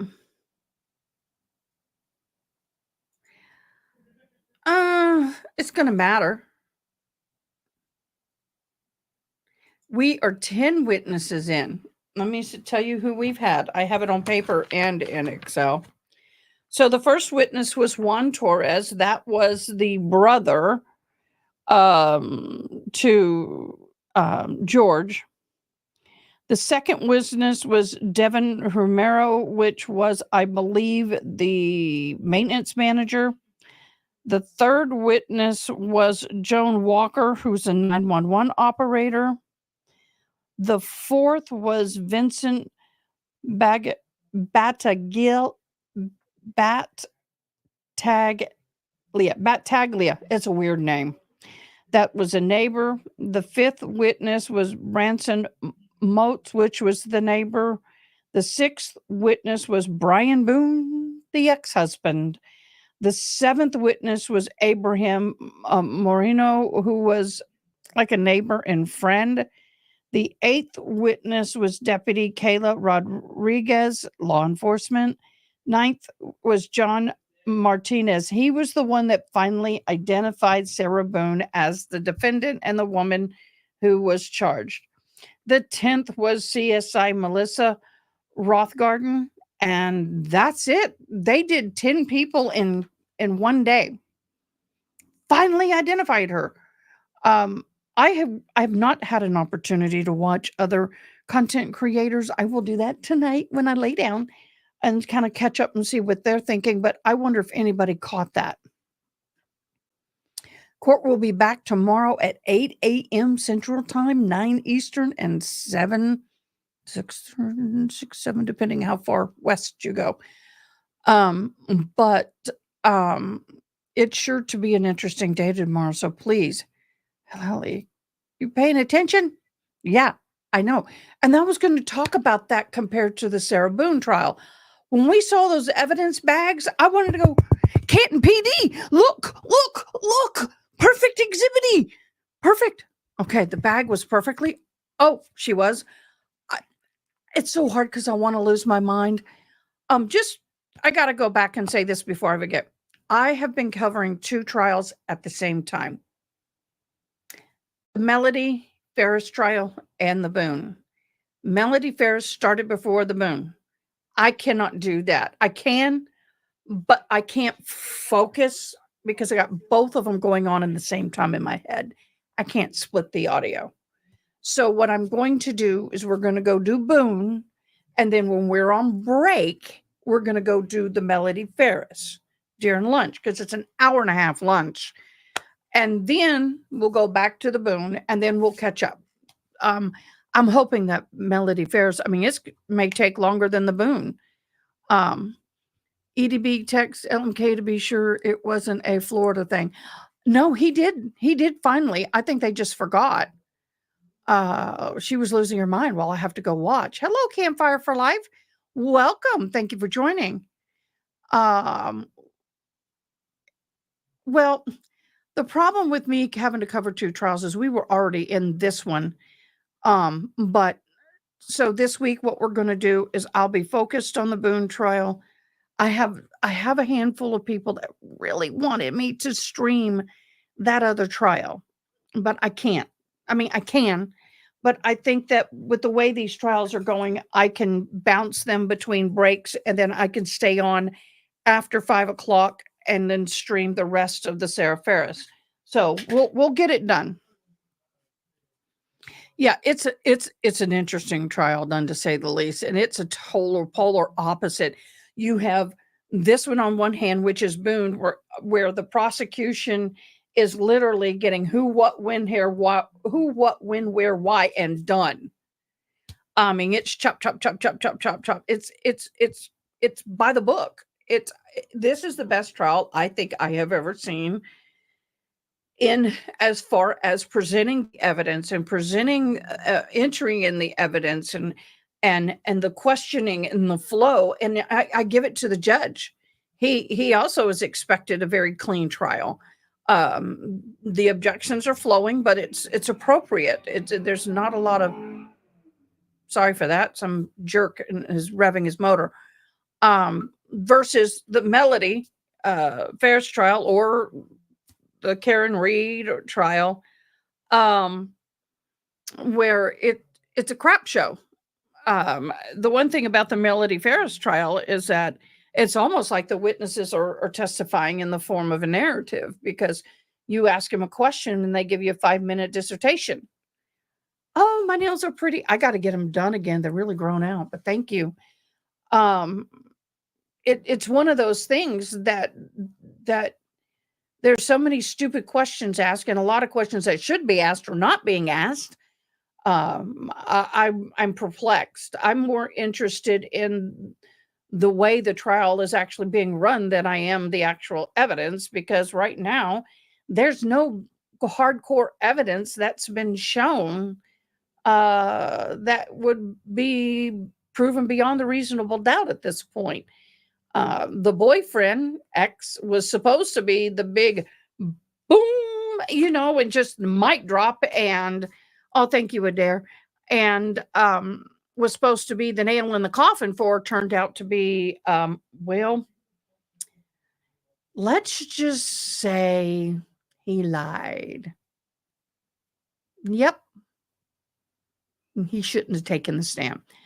Versus the Karen, I mean the Canton trial, Karen Reed trial, thank you. As far as the way the evidence is collected and everything, I think they need to come over to this county and have all of their police officers, investigators, detectives, everybody trained by this department.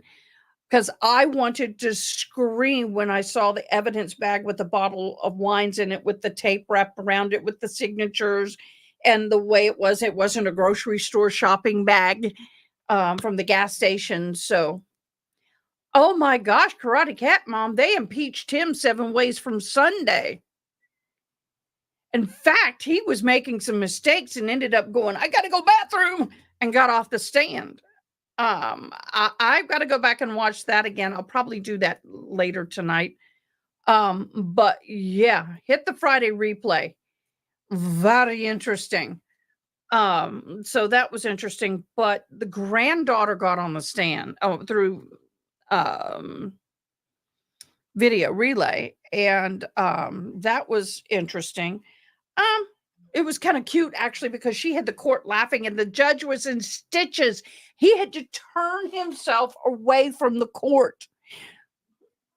They said, well, she and her friend came over and just spend the night at grandma's ranch and a farm, whatever you want to call it. And she sat there and asked grandma, and grandma said, yes, they came over, whatever. Then grandma texted him about 9:30. Hey, you guys got to probably think about getting your showers. It's time to start winding down. Rusty was a little rusty with his lies. Yeah, that's a good one. And so grandma went up to her bedroom. The girls got their showers, waited till grandma was asleep. And somebody said, well, how do you know grandma was asleep? The one doing the questioning, I think it was prosecution. And she goes, well, her door was shut. She wasn't on the main part of the house. And we just thought she was asleep. Well, why? And he goes, because we were going to sneak down to the hot tubs. Everybody busted up laughing. It was such a 14-year-old girl thing to do. Precious, cute little girls. Bad positions. I would hate for my grandchildren to have to be testifying against me in a potential murder of grandpa. It's like instead of grandma got ran over by a reindeer, it's more like grandpa got killed by grandma in the fire pit. I mean, it's so bad. And some people, and we've been talking about how did this happen? And some, for what I can see from trial, if I was to take a big guess, what I think happened is that the grandfather and the grandmother were standing near the fire pit. Grandmother had her lead shooter, and sometimes people automatically carry them on them. And they got in a disagreement, and he knows that she was cheating on him, and he probably had enough because their daughter had a wedding, and it was very obvious that grandma was having a fling because she was dancing with this guy and flirting and doing all that at the wedding, and it highly embarrassed him. And he may have said, I'm going to leave you. You're going to be penniless. God only knows. We can imagine. She ended up shooting him. He falls down next to the pit. She starts it on fire, and then they get the tractor and roll him into the pit. Now, whether the boyfriend was involved or not, I do not know. Possible. Snake pew pew at the minimum. Yeah. I love my judge. If anybody knows where the judge is, I love a judge. I had one. I need to get one again. So, but the way this trial is being run is there's almost no objections. The grandmother was arrested and being charged. The wife. The way this trial is being run in comparison to the Sarah Boone trial is like polar opposites. If you want to see how a trial should be run at its optimum, I would say watch a little bit of Sarah Boone and then hop over, go back and watch some of the Melody Ferris burn pit murder trial. This judge has to be my top favorite judge as far as doing things by the book, keeping a good courtroom, being perfectly balanced. Now, I love the personality of the judge over in the Melody Ferris because he's a good old country boy and he's just funny. He laughs, he's interactive. So, love his personality, but he's way too laid back. Well, I kind of got to step back a little bit. He did fuss at both the prosecution and the states. The state and the defense, stating that if you're not liking how these witnesses are testifying, that's on you. You guys trained them. You guys are letting them get away with it. Nobody's objecting. Y'all are letting them run off at the mouth. I have no control over this. If there's no objections, I can't do anything. So if you want a tighter trial, do your job. And I was all like, good for you, boo. But in the meantime, he can't do anything. Kraniak has to be my favorite judge. Okay, guys, hi, Nancy. How are you doing? You are a great storyteller. Now you have my interest in watching this trial. Oh, thank you. Well, the thing is that it appears to me that this marriage was a very traditional marriage in the sense of she didn't work. He did. He was a very productive, very lucrative attorney. He had a great house and she spent it. Typical old-fashioned lawyer's wife. She had the best of everything. The dining room table chairs were covered in silk.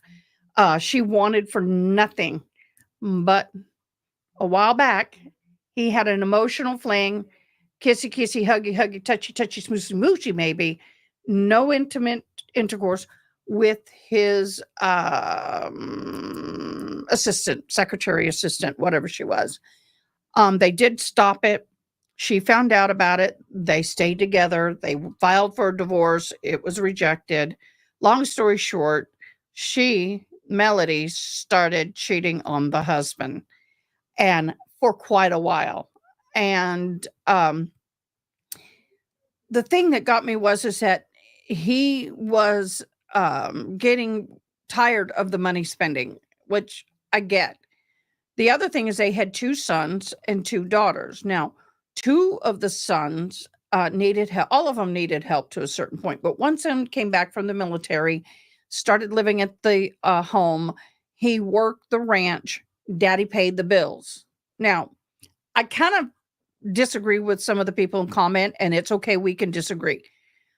Everybody has their own opinion. A lot of people believe this son was mooching. I think one was Chris and one was Scott. I just can't remember which one I'm talking about. Was mooching off of his father. The father gave him a credit card, and sometimes he would charge things on it before telling his dad, which pissed the dad off. However, anybody in chat ever run a ranch?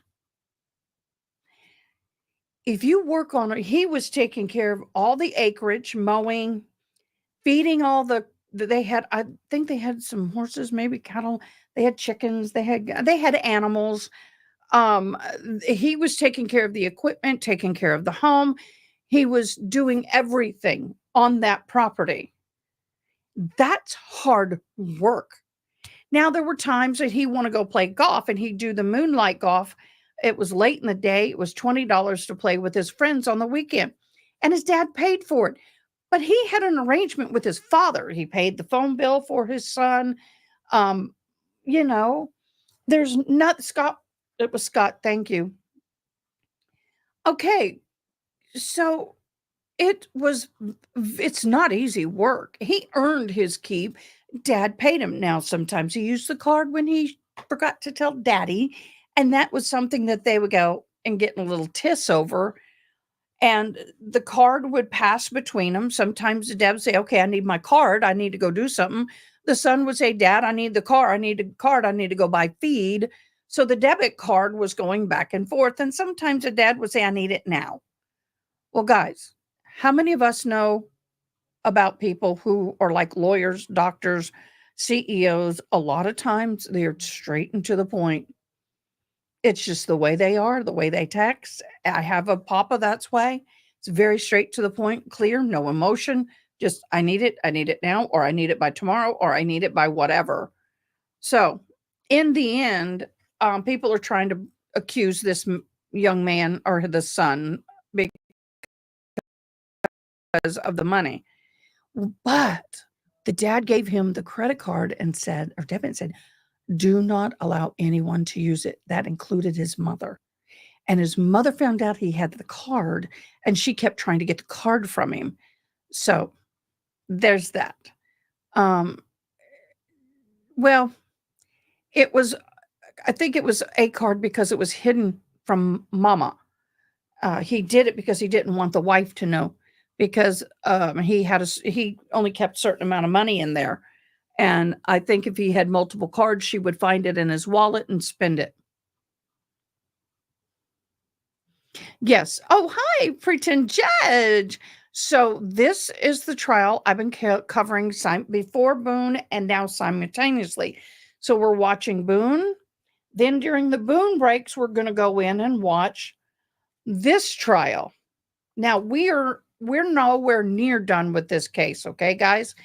And then so during lunch breaks and breaks, we're going to be watching the Melody Ferris burn pit trial. If y'all want to go back on my lives and get caught up, you can. And then what's going to happen is after the Boone trial's done for the day, I'm going to finish the Moore's trial for that day. I mean, the Ferris trial for that day. So we're going to keep both of them going. That's right. She did have the boyfriend's credit card, but she never used it. It was just in case, because the husband would cut her off sometimes because her spending was astronomical. I bet he was bleeding money, Ronnie. Oh, Nancy, thank you. Go back and start watching the previous couple of days. The best day is the last 2 days. That's the best day. Friday and Thursdays would be good to watch. I am bouncing leave, so a trial, so forgive that, but I think we may have found a better way to do it. I'm glad I have the ability to do 2 trials at once, but I'm in hearing aids. Everything I have runs through them. I cannot separate the sound. So I got both trials and I've got captioning for both, and I'm trying to keep up, and it's just a nightmare. Future, I was looking for something to watch when this ended. I'll go back and, yeah, this may go longer than the Boone. Just saying. They're predicting 3 full weeks of this trial, if not maybe a little longer. We've just ended the first week. Boone, there's rumor in the courthouse that it will finish or go to jury by Friday. Just saying. While I have y'all on, y'all are seeing all super chats will be donated to Notorious Jules for travel and expenses for the Boone trial. She is our in-court reporter. She is actually on the oh gosh, what is RA's media company? I can't remember. But anyway, she is our insider for the court of Sarah Boone. And she's also going through cancer. And so money's tight. So she is giving me 1/3 of her time divided between RA, somebody else, and me. So I felt that it was only fair that I try to raise money to pay for 1/3 of the expenses. So we're trying to cover top mark. Thank you. We're trying to cover 2 days, all expenses, her food, her gas, and the hotel room for 2 days. Right now, we have raised almost what we need to cover 100% of that. So if anybody is in the loving mood to donate towards that, because you will be hearing her live on my live through the telephone, giving us update information. A lot of the information that she gives us is a lot about what the jury, how are they receiving this information? How are they writing? How are they reacting? Also, sometimes she's in the elevators with the lawyers, or she's, let's just say you've heard the old adage, older, I can't say she's an old lady, but older women are invisible, like the new Matlock with, I'm pulling a brain cramp. What was the lady name? Anyway, it's true. I've said this. It's easy to become wallpaper sometimes, and she's good at getting information that most people miss. So if y'all, we're still raising money for that. I appreciate and love everybody doing it. You're an amazing group of people, and I can't appreciate you enough. We are of an age, aren't we? I was in high school football game, Texas Stadium, and they projected the scoreboard that Christina. Kathy Bates, thank you. I love that show. If you've not seen Madlock with Kathy Bates, freaking phenomenal. And it's a whodunit, and it's a spinner. Oh man, it hit me in the face at one point. So that's an awesome show. She also gives us insight with Sarah Boone.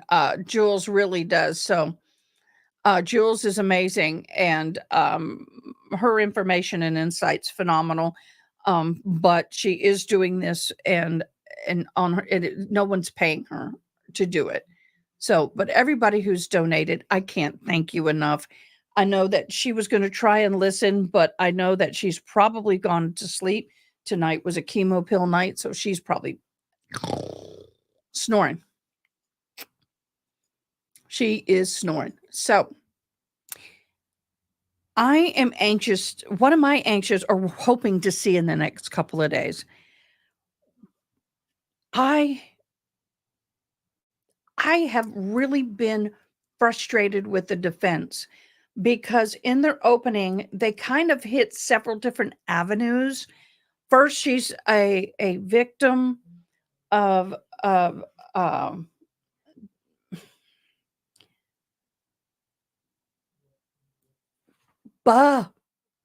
abuse. And then drag. I'm sorry. I'm having brain cramps all of a sudden. Sarah Boone is claiming BSS.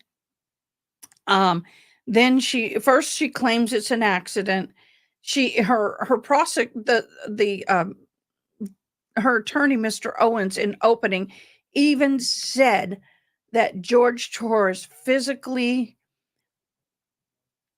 raped, RAKED, her fill it in as you must. Well, I've had a headache all day. Fill it in as you must.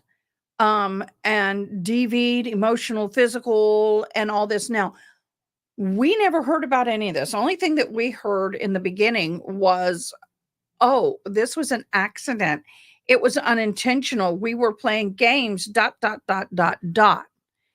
Then it was, I was teaching him a lesson. And then it was, I'm a victim of abuse and I was scared and I was doing this and all of that. And then now in opening arguments, we're hearing the R word. And I'm all like, guess what? All the legal people that I know and listen to, and in my own humble opinion, without theirs, she has to testify in a narrative form because her attorney can't get up there and ask her questions if he knows she's going to lie. And the problem is, he knows she's lied. He's just trying to guide this train wreck, and that's what he's supposed to do. I know a lot of people don't like him. I know a lot of people have been rough on him, but I got to say, he's got a runaway train on a one-way ticket to a collision with the biggest wall in the country, or, you know, the biggest mountain you can find. And he's just trying to guide it in a way that's not going to harm anybody else. That's the way I see it. Ronnie, Nancy Roberts, this is only the third trial I've followed. The stage goes and then the defense after the state gets a chance to go again and close it. Okay. The way it works is this. Opening arguments or closing arguments, the state gives their closing arguments. Well, let's step it back. When questioning a witness, if the state brings the witness, they question first, then the defense. Then the state can redirect. Then, if the judge allows, you can have a recross. So it's like question, each side up to 2 times. Sometimes they will let it go a little further depending on what's happening. So when the defense puts on a witness, they question first, then the state, then the defense, and then the state. Now, if whoever is giving the direct questioning, whether it's the state or the defense, you cannot lead the witness. And I have to say, this is the first trial that I have ever seen that the leading has not happened, especially on the prosecutor side. Only the defense, only the redirect, cross, doesn't matter if it's defense or prosecution. When you're in the role as cross-examining, you can lead the witness. So that's very important. So when you're watching and you'll see me, objection leading, you'll know why. Then in closing argument, the prosecution goes, because they have the burden of proof. Then the defense, then the prosecution. That's it. So the prosecution gets 2 bites at the apple at closing. The defense gets 1. I hope that helped. Pretend judge, you state the first, go to the next. Okay, I don't like all his decisions, but he's advocating for the client. Look, he's taken on one of the most impossible jobs under the freaking sun. He's sitting here 45 days before trial, starting at ground zero. Pro bono, had to hire a team of people to help him. It's normal to shut down your office for big cases, and they have a few people handling the little stuff. So I'm not throwing that in as a big deal, but he is not making any money. He's spending it left and right. And he's got a client that's also wanting hair and makeup and snacks and and a fitted suit that was tailored to her measurements. I mean, I'm about ready to go ape nuts on that. So the judge has been very fair and partial. Now, if you notice the motion in the morning with the exhibitees for opening statement, both of them were like, you're not having it. A lot of, well, let's discuss that. If y'all remember at the very beginning of the day before trial started, you saw the defense putting up these huge, bigger than life. I'm talking Sarah Boone's face was about 1.5 feet long, bigger than life photos. And he wanted to show them because it was a bruise on her eye. Well, George and her got into a situation where she was choking him. In fact, both of them went to jail for it that day. And she was choking him to the point that he was feeling like he was about ready to pass out. So he was kicking and he accidentally kicked her in the eye to get her off of him. Both of them were arrested for DV at that point. So then so Attorney Owens wanted that exhibit for his opening statement, and the judge said, no, can't do that. Well, I have to say, one of the reasons I think he said no, they haven't been entered in as evidence. They have not been entered in as evidence.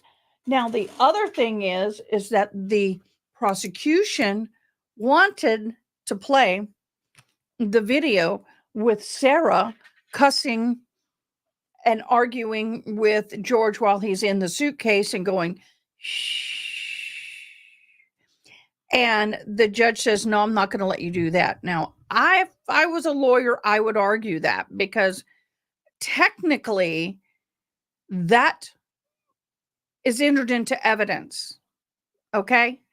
That has been agreed upon evidence between both sides. So it doesn't matter when you use it. But the judge said, nope, not going to happen. Let me see what y'all are saying. Commentator said that one of the jurors has DV in her past. Yes. Did anybody else hear that? And why was she allowed to stay on the jury? Okay. It's kind of hard when you're picking a jury sometimes to get a clean jury that has no kind of connection to DV, for example, or somebody who's been a victim of a car accident and somebody has been extremely injured and it's drinking and driving. So many of us are touched by alcoholism in families, friends. Everybody knows somebody or has somebody in their family. So what they have to do is say, okay, you know, you've been in this situation, you're going through the situation, whatever the big thing is. Can you set that aside? Can you set that aside and not allow that to affect your ability to be a juror? And she said yes. Now, there's enough. There's 6 jurors and 8 alternates. I mean, this judge is smart. 6 jurors and 8 alternates. If for any reason this becomes an issue for her, she's gone. They have an alternate. But it's very hard to find what I call 100% clean slate of jurors. It's very hard. As long as the person can approach this case and keep an open mind and not allow their past situations to affect their judgment, then they can be a juror. There's so many women that have been physically, emotionally assaulted. There's always, and you have a case with a majority women, which we do, jurors. There's going to probably, like, out of 8, you got 2 of them that have been experienced. I mean, as long as you can separate yourself, then you can be a juror. And it's up to the lawyers. One of them could have struck her and they didn't. So that's the thing. They have strikes. Each side can say, nope, don't want them. And neither one did. Virginia Judge, you got the hang of the mechanics of things. It's kind of like watching a sport playing a game, learning the rules. Right. And it's a lot of rules. The defense is trying to be so discombobulating that he hopes the jurors can't keep things straight. I think, Mary Kay, that the defense is so overwhelmed with trying to get so much information crammed in their brain. I equate it to be like me being in college and not doing anything for the full 16 weeks. And the last week, try to learn 16 weeks of stuff in 1 week and take a final exam and pass it. That's how I see this. I'm funny. Exhibit E from DB trial. DB trial. Who's DB trial? I love Exhibit E's. I've used that for years. This is true. Denny Down, thank you for joining. I think you're a first timer. They both harm each other, and that's a fact. I don't know why. I don't know. She may win this. I know we have way more trial to go, but only takes one of those 6. I think she's totally guilty and she should be kept in prison. Okay, you were right about that. It only takes one to throw this. But once again, for me, what does this is the video. Have y'all seen the video of her and George? If not, I'll happily pop it up. If you want to see the video with George in the suitcase and her doing what she's doing, I'll show you.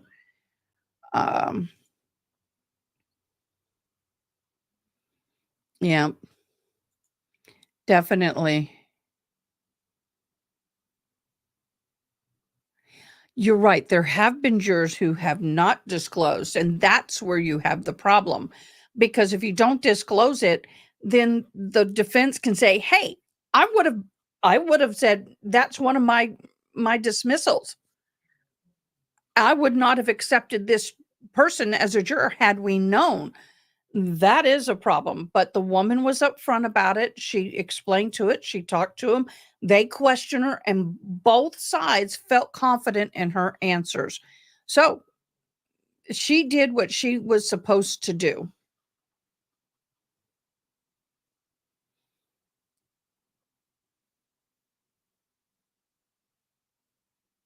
Info in one day. Yes, we have found a lot of new information. Hold on, let me pull it.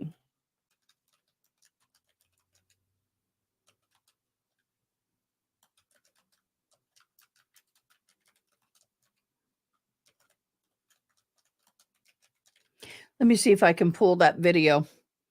I got to find it. All right. There was a 22-second one and then a long one, and this here is the long one. The prosecution did read some of what she said. So, yeah. Here we go. Okay. Turn that up. And if this is a trigger, mute. George is in that suitcase. 28 inches long, 20 inches wide, and 8 7/8 inches deep. He is For everything you've done to me. suitcase. For everything you've done to me. Fuck you. Fuck you. Stupid. That's my name. Don't wear it up. I can't fucking breathe, babe. Seriously. Yeah, that's when you do when you choke me. Sarah.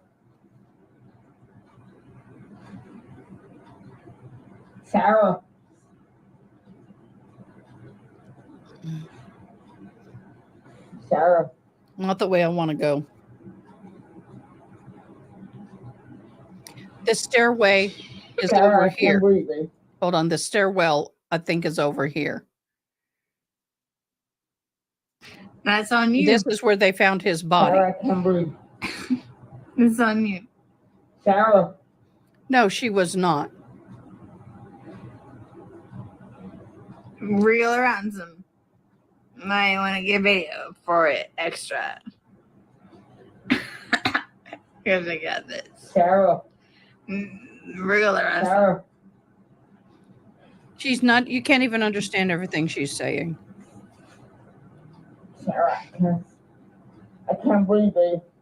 Oh. That's what I feel like when you chewing on me. Possibly, Danny. Sarah. We don't know for sure. I Fuck can't you. fucking breathe, Sarah. Yeah. You It should is. probably shut the fuck up. Sarah,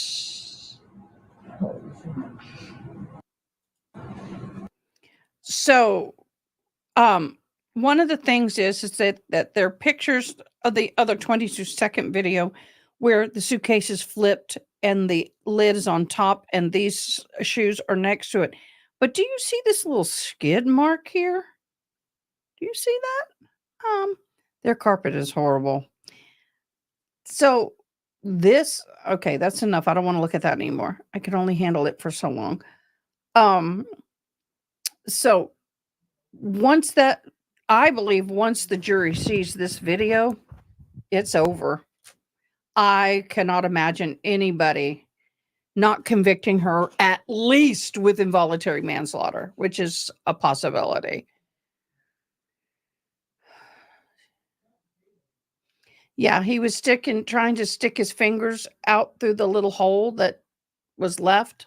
It was just 2 fingers width, and he's smaller than mine, and she was hitting him. She beat him with the baseball bat, dragged him either up the stairs and dropped him down the stairs, or he was upstairs when this happened and she pushed him down the stairs, but he was brutalized in that. That was one of the most horrid ways to die, is that kind of suffocation. And it sucks because you know you're dying. The other way is that judge whose sheriff walked into his chambers and just shot him up. I mean, that really got me. I've seen a lot as a first responder, chaplain, firefighter, emergency services. I've seen a lot of death, and I've seen a lot of gruesome, to the point to where, anyway, I won't go in that. It may gross somebody out. But the point is, this and that other this year had got me. That video will probably come in maybe tomorrow. I want to see or hear from Jules what the reaction of the jury is.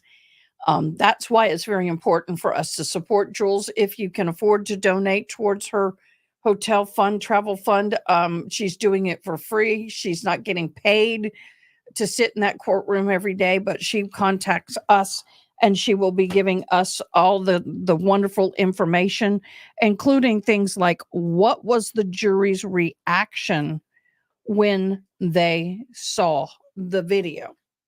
We will be getting that from her. Both suitcase videos also in interrogation will come in. The suitcase video may come in when the phone, and now, yes, that's right. Thank you, pretend judge. Are you in law? What's your background? That's okay. Something bright. Cell bright data extraction. She is taking care of herself. She may not be in every day, all day, if she's feeling really bad, depending on who's testifying. She may go home a little early. It depends on what's going on. But it is tiring. It is hard on her. But this is something that she's been planning for a long time. And she knows it's important because she's bringing this information to us that we won't get anywhere else. We will not get this information anywhere else online. You couldn't quite hear. It sounded like possibly. What do you mean?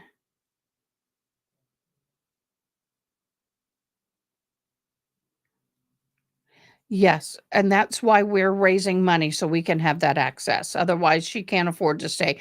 The problem is the hotel room they were in last week for the 2 days had cockroaches. They're on a live, okay?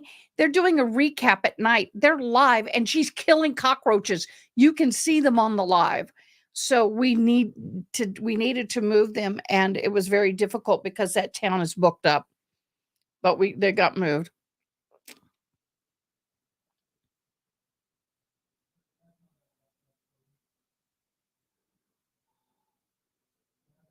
Oh, that's cool, pretend judge.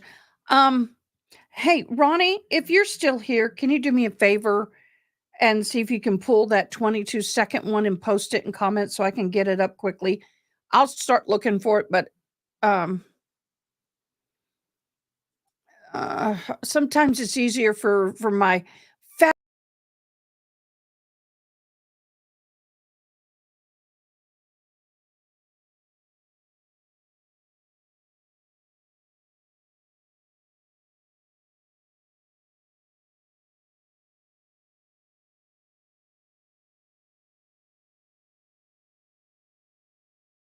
Hey, I'm here. I don't know what happened, but I'm here. Holy crap, that scared me. I went, no. Okay, that's why you don't want me doing the looking, because there are too many buttons and things. Y'all have no idea. I was going to try and see if I could get my other cam to work, because I have a second cam so y'all can see my setup. Some people like to see that kind of thing. Oh, really? I didn't want that to happen. Oh my gosh. Thank you. Let's see. Preview. Recent. Extra camera.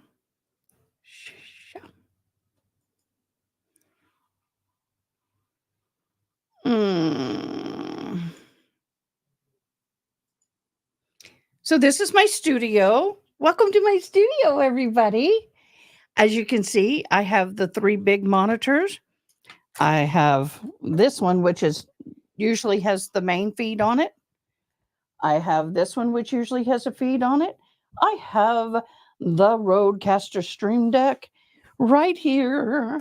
As soon as I get somebody, I got to get a hold of the company to set this baby up, but I got that. And then, of course, the fabulous coffee bar, our sponsor. Let me do that before we play. I have to do this, guys. I should have done it earlier. My apologies. And I do need a little comfort break. I've been on for almost 2.5 hours or a little over. I have a fabulous coffee sponsor. And let me tell you, it's awesome coffee. It's pure, it's clean, no harsh chemicals, no harsh preservatives. Hey, y'all, please help me welcome the Hitchman Homestead Coffee. They are fabulous. They have many different blends of freshly roasted, freshly ground coffee. They have a monthly club where you get 4 bags for $40 or a Keurig option. Also, they just came out with a half and half. Oh my gosh, I absolutely love it. So do me a favor. Go down to the link below at hitchmanhomestead.com. Order you some coffee and show them some love.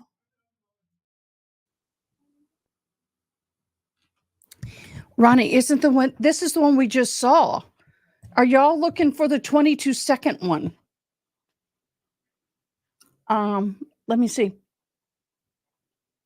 Okay. So y'all get to see all my good juicy stuff. Oh, I know, baby girl. I know.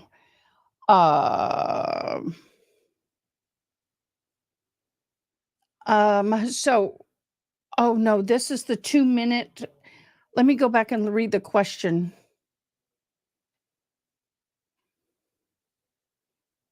Oh, the last 10 seconds of it. Yes, I'm sorry.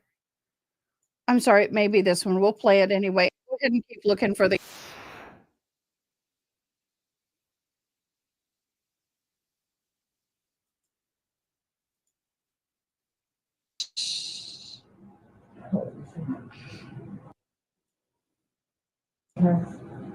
I can't believe it. I'm going to back it all the way up here because there's something Sarah. that she mumbles that I don't That's understand. my name. Don't wear it up.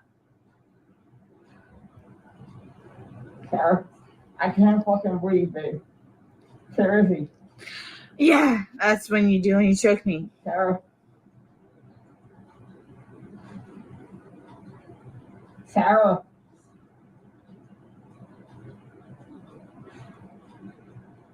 Sarah.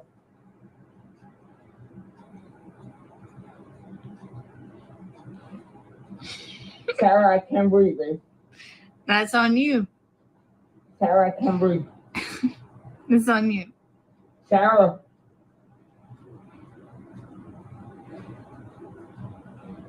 Real or ransom. Might want to get video for it extra. Oh, real random. You might Because want to I get got a this. video for Sarah. extra Real or ransom. Sarah. because I got this. Sarah, regular answer. Sarah, I can't breathe, babe. Oh. That's what I feel like when you cheat on me. Sarah. When you cheat I on Fuck me. you. can't breathe, Sarah. Yeah. You should probably shut the fuck up. Sarah. Shh.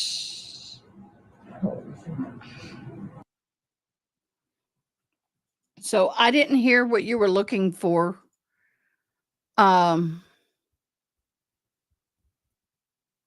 Yeah, the thing that's hard for me is that we're seeing the movement. Sorry, I'm trying to get comfortable. We're seeing the movement in the actual suitcase, and you can see one side's thicker than the other because of the way he's laying. I don't know if y'all notice. Can you see on my screen? If you're looking here, can you see that thing moving up and down? I can put it over here. Do you see that? That's the captioning on my computer. Many of y'all have asked, how do I understand how I'm deaf as a board without my hearing aids? And how do I understand and hear? I have my hearing aids, Bluetooth to this fabulous Rodecaster Pro 2. And that is like, if you put my hearing aids in your ears, it would kill you. Your ears would just scream. And then everything's captioned. It's even though there's no captioning on some of the court feed, it's captioned here, but unfortunately I can't share that captioning with you. So let's see. He said, help me at the end. Yeah. Future, I totally understand about not being able to watch children case. Yeah. I was going to follow some of these cases. I had a lot of people, including my own daughter, who wanted me to follow the P. Diddy trial because of a lot of her college friends and people are following that. And for me, I can't do that. And it's not even going to be a live trial because it's in a federal court. I went back and listened with the volume up and it slowed down a bit. And it definitely sounds like Help Me, Sarah. I couldn't catch that. So thank you so much, Future. Thank you so very much. But I believe that if the case keeps moving, because just so y'all know, I'm looking at it, the prosecution has 13 more that we know of witnesses. Now there could be some that aren't on my list. That can be the pace they're moving 2 days.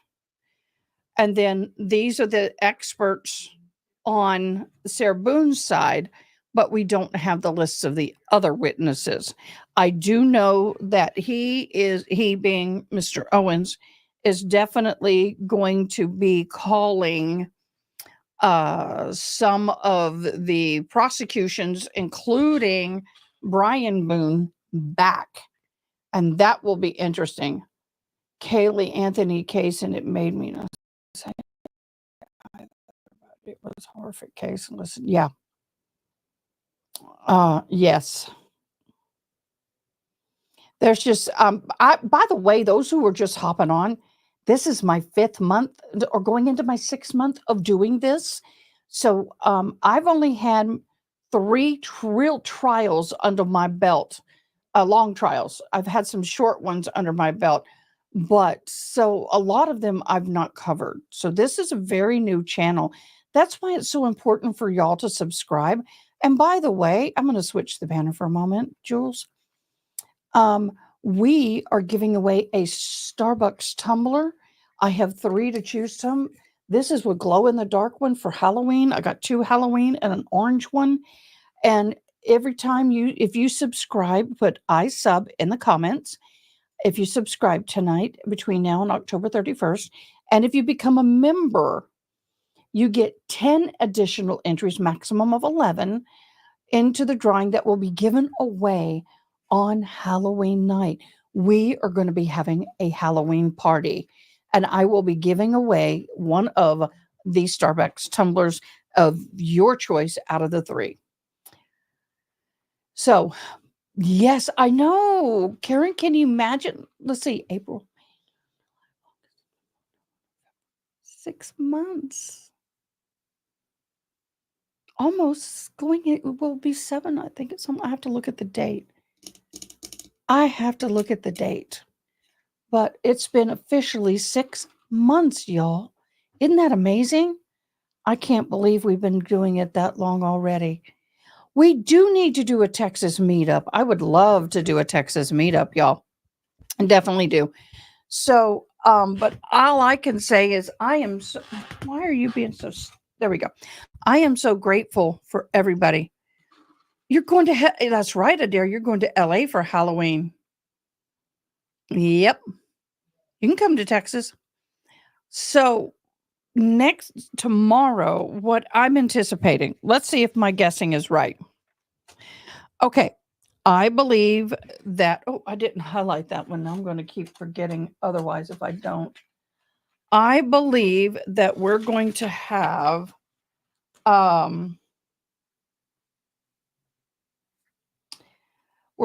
Deputy Taylor, law enforcement. We're going to have Deputy Lisa DeLeon, law enforcement.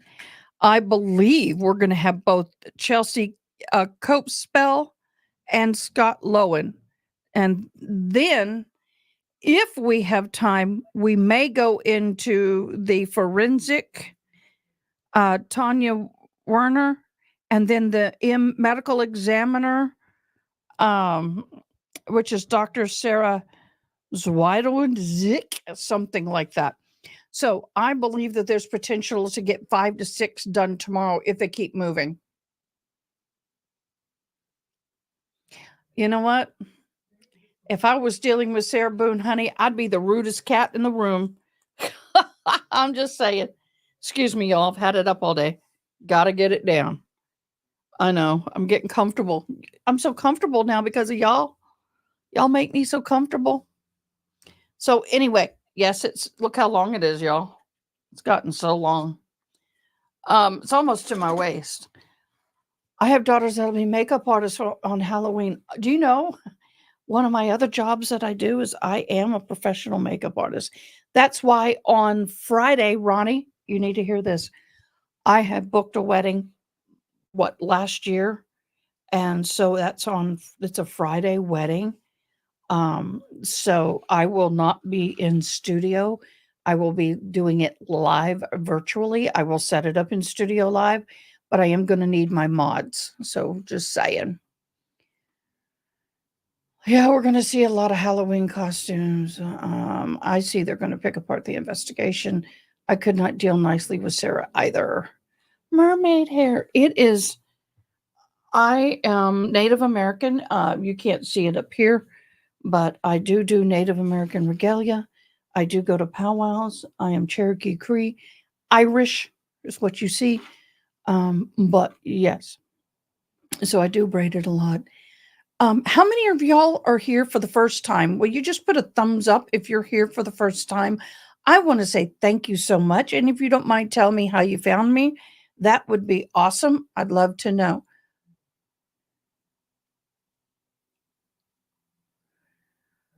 Yeah. And you know what? Sometimes they're coming across rude and they think they're coming on strong and it's just plain rude. I know my hair is horrible. I haven't brushed it. Hi, Karen.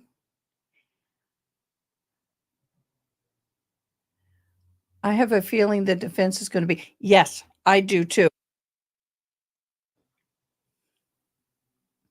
Definitely do get more with honey than with vinegar. But at the same time, I think they feel like they have to aggressively attack this because technically after you see that video, case closed. I mean, I think that it's brilliant that the prosecution did not open with the video. Now, that said, let me see what happens if I do this. I like that better. I really struggled with the prosecution's opening when I felt that how do I put this? They had in voir dire or in a motion read what they were going to say concerning the video in court, and it was very impactful, impactful.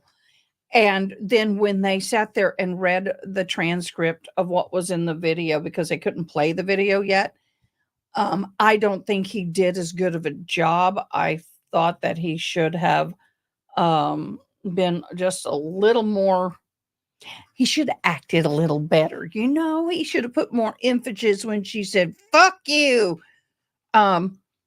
Yeah, I did it because that's what she said. But I don't think that came across as well as he wanted it to. I think the wind was taken out of his sails because he was prepared to play it. And when he didn't, he had to quickly make an adjustment.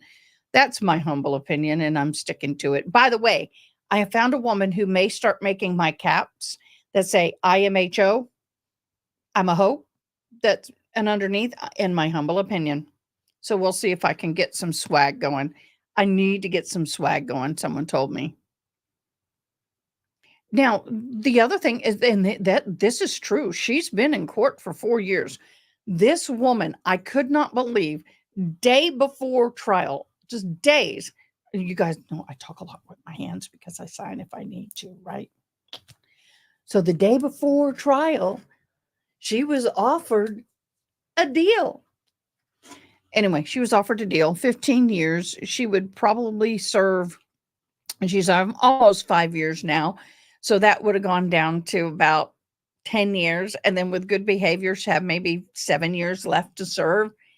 And she didn't take it. And now the judge was like, no, you understand, if you don't take this deal, the minimum you're going to get is 22 and a half years. You understand that, right? She'd go like, yeah, I understand that. Duh. I was all like, girl, you're just insane. Sorry, my hair's looks horrible, y'all. Look at that. My hair doesn't look good. I've had it up all day and it's been kind of headachy ever since. So let me just do that. Thank you for being patient and letting me do that. I think she's delusional. I think she truly believes she's going to walk away from this. I truly believe that she is under the impression that she's going to get out of this. And by the way, I did some research and somebody asked me, what does she do for a living? She was a property manager, a real estate agent, and a paralegal for a certain period of time. And I want to know, really? That makes sense. Okay, do y'all want me to take this camera down or do you want me to leave it up? Let me know. Some people like it, some people don't. But the thing is that she's been a paralegal. I'm like, that's why she thought she could possibly handle the case on her own. Obviously not. Let's see. She thinks she'll be exonerated and walk free and go over the radio and tons of interviews and see. Yeah. Well, not only that. Okay. I can do that. Not only that. Better. She is going to get book deals. She is waiting for book deals. I bet Netflix has already got a movie on this. She believes that she is going to get all those in-prison interviews and all of that.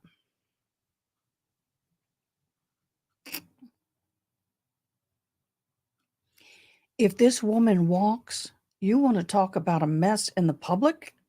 The community is going to go ape nuts. Why would you be seeing double, y'all? Oh, the double. Yeah. She's a female Tellus. Exactly. Well, Tellus actually had more experience than she did. Just saying. Just watched her behavior in her new court clothes. Writing and speaking to attorneys is too much. She's a legend in her own mind. She already has fans. In fact, she has raised a ton of money. It's not on GoFundMe, it was another one. She has raised a ton of money. There are so many women out there. And you know what? I am one of the first ones to jump on the boat on a DV case. I will support anybody in that situation. But what I don't like is when you have someone like her, and the moment DV comes out, everybody and their brother throws money at her who have gone through DV or support DV. All they hear is DV, and it's ching, ching, ching, ching, ching, ching, ching. I'm like, it's not even been proven. They're throwing money at her because she is claiming BSS and DV. I'm like, and then when you have somebody has a legit case that is innocent, like George Kelly, and nobody would donate to them, I was perplexed. Even her attorney I think Jewel said was going to get irritated at her always talking. Yeah, he's had to squish her. In fact, he's assigned an attorney to her to basically babysit her. Hi, STL Cards. Thank you so much for joining. Appreciate you being here. Good night, Mary Kay. Love you, dear. So blessed to have you. Yes. It was a fundraiser similar to GoFundMe, but it was another company. And people have been sending money and cards, and yeah. And I'm all like, honey boo boo, just enjoy those clothes now because you'll never have anything like them again. I remember a case when a woman left her son in the woods and he passed away, and the jury found her not guilty because there wasn't enough evidence. Well, it may not have been enough evidence, but in this case, she filmed herself. I love it, girlfriend. You can't, those of you who are members of my channel, we have special emojis that myself and Miss Kevin created.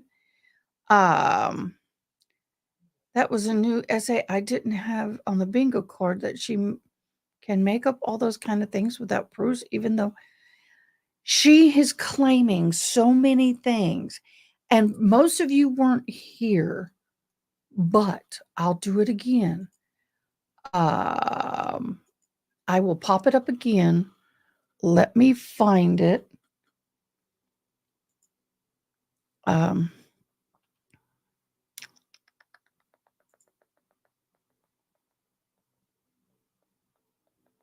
going to close this.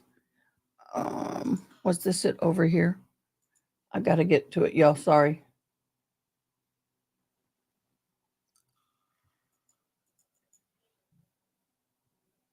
I got to get to it. Yes, that's it. Okay. I'm going to show you this.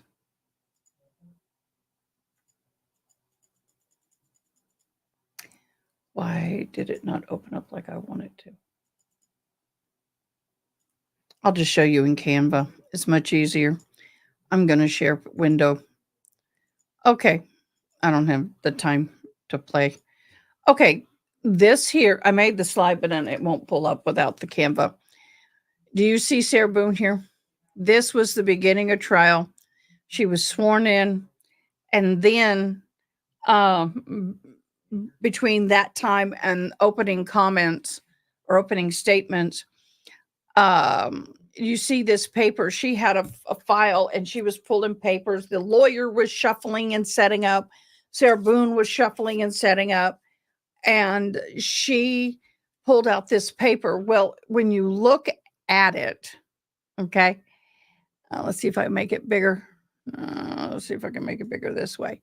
Yes. When you look at it, it says power and control. And that's the power and control wheel. And this wheel is talking about domestic violence, battered wife syndrome, victimization. She has that and she laid it right there on the desk. Well, guess who's right there to her right? She has a lawyer next to her, and then you have the jury box. It's close. It's not far. They can see this on the table.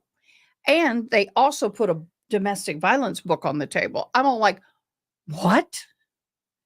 I mean, that's like subconsciously implanting that in their brains. Manipulative. Welcome, welcome for all those who are new. I'm so glad you found us. Please comment, like, subscribe, and we do have memberships. We do have a giveaway. Please read the banner below. Did you hear about the lady that Kate, her mother and father, and kept him in her home and lived with him? Yes, for 4 years. Yes, I did hear about that. Actually, I saw a case the other day on YouTube, and I or was it Netflix? I don't know. Hi, Momo Shark, where a woman unalived her mother. She had a 4-year-old, no, I'm sorry, a 2.5-year-old daughter, her boyfriend in the home with her, and put her in a Rubbermaid container and put her in the garage. Now, the brothers and her siblings were looking for mama for 2 months. I was like, that would have been a case I'd love to have followed. Well, they can put whatever they want. It's their paperwork. They can do whatever they want on their table, as long as it's not photos and things like that. I mean, that's okay to do. They may see it later and they may say something in private. I don't know. Well, they may not even know it's there. Only because the camera angle was there that we knew it was there. They should. They may not know. Pretentious. I agree. I did see someone on another stream that I definitely don't think that a troll that will completely outrage. Yeah. Yeah. It's crazy. Well, here's the thing. I believe that in these years, because they have a full legal library in these jails. I mean, not in the jail, in the prisons, but they do have libraries in jails. They do have the DSM-5. They do have all these books. I believe that she has researched and planted and planned, and she is trying to act this out. I believe that she's planned and she has educated herself to the highest possible level that she could. Y'all gonna make me pass out. Why?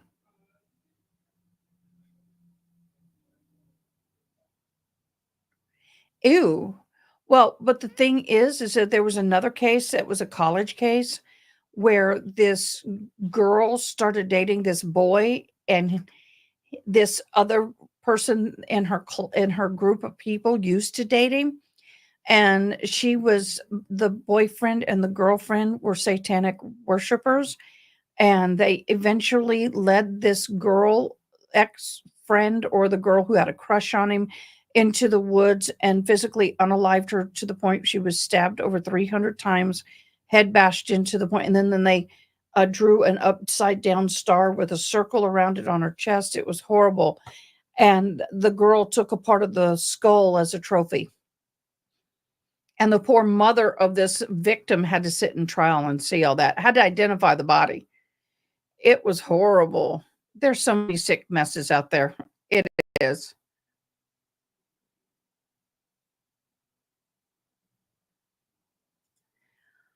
I heard on Legal Library is accessible on their tablets. Yes. Yes, it can be. I wasn't sure which jail, but if they have a tablet, it is accessible on the tablets. She's done a lot of research. She's had a lot of time. And on top of that, there's a lot of jailhouse lawyers, if you know what I mean. Everybody in the jail thinks they're a lawyer. Oh, you're so funny. It's okay. Yeah, definitely. Yeah, we probably did. Yep. It's okay. Deanie Down, it's okay. This is a very, very, very communicative channel. The more y'all communicate, the better it is. I like that. And I'm hoping to get I'd love to get 150,000 subscribers, but I wouldn't mind being another Emily DB, but not the same, just different. And I'm talking about his number of people. Probably won't ever get there, but you know what I mean. And I still want the lives, I still want the chats, and I will try to keep up and do as much as I can to communicate with y'all. To me, if anybody reads that book, they can make it. Yeah.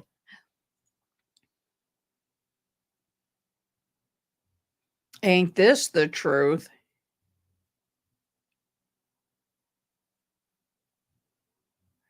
Uh, Amber Heard. Amber Heard. Definitely. Amber Heard.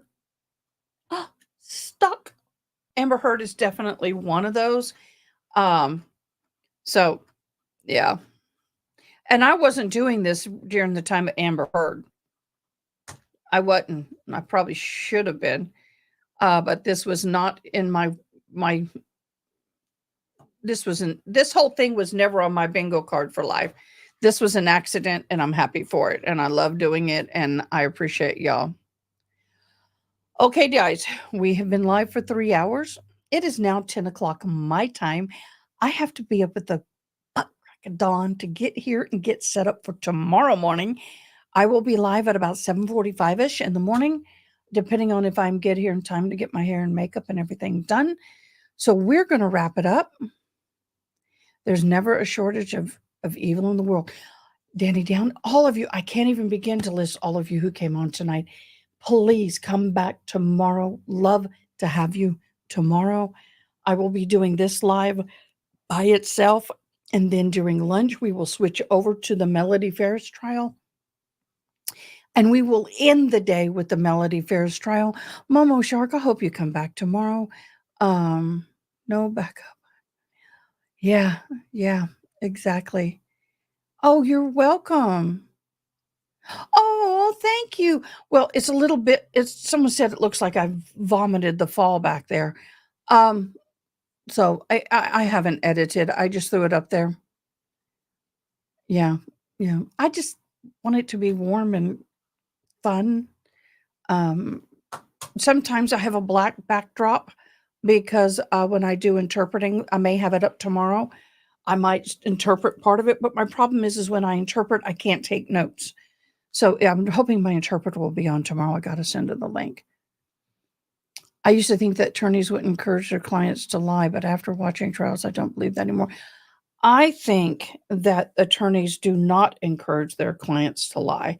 They will encourage them not to, but they can't stop them.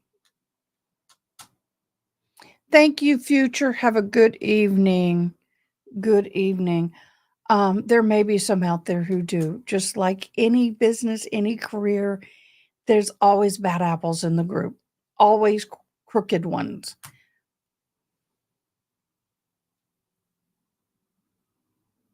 Oh, you love that? Some people don't like the dual view. And I get that, but a lot of people do. They like to see my technology. I finally got my stream deck going. Let's see if you can hear. Well, I have but the sound is kind of soft to me, but I don't know if it is. So I have a bunch of different sounds.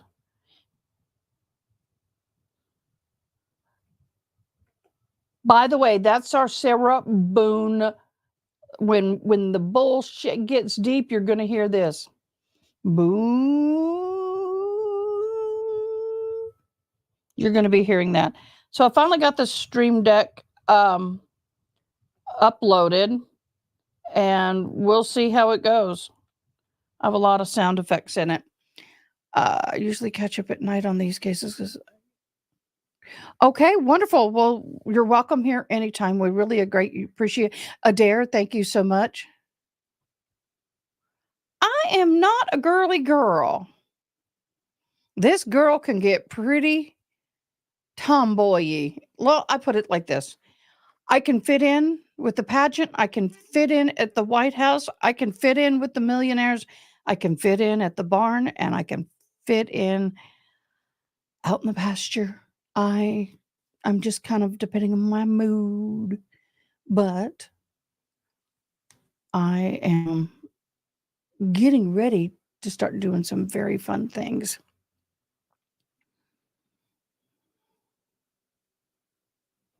Oh, okay. Well, Danny Down, you're so welcome. Please subscribe. We'd appreciate it. Karen, thank you so very much. All right, everyone. With that, I'm going to bid you a farewell, a blessed evening. Sleep well. Oh, you're awesome. I'm going to be here first thing in the morning with a cup of coffee, and I'll be waiting for Boone's video to play. I think that's going to be amazing. All right, guys. Good night. Sleep well. Stay well. And see you in the morning. Thanks for watching. Please comment, like, share, and most importantly, subscribe. I hope you have an awesome day. Till next time, take care.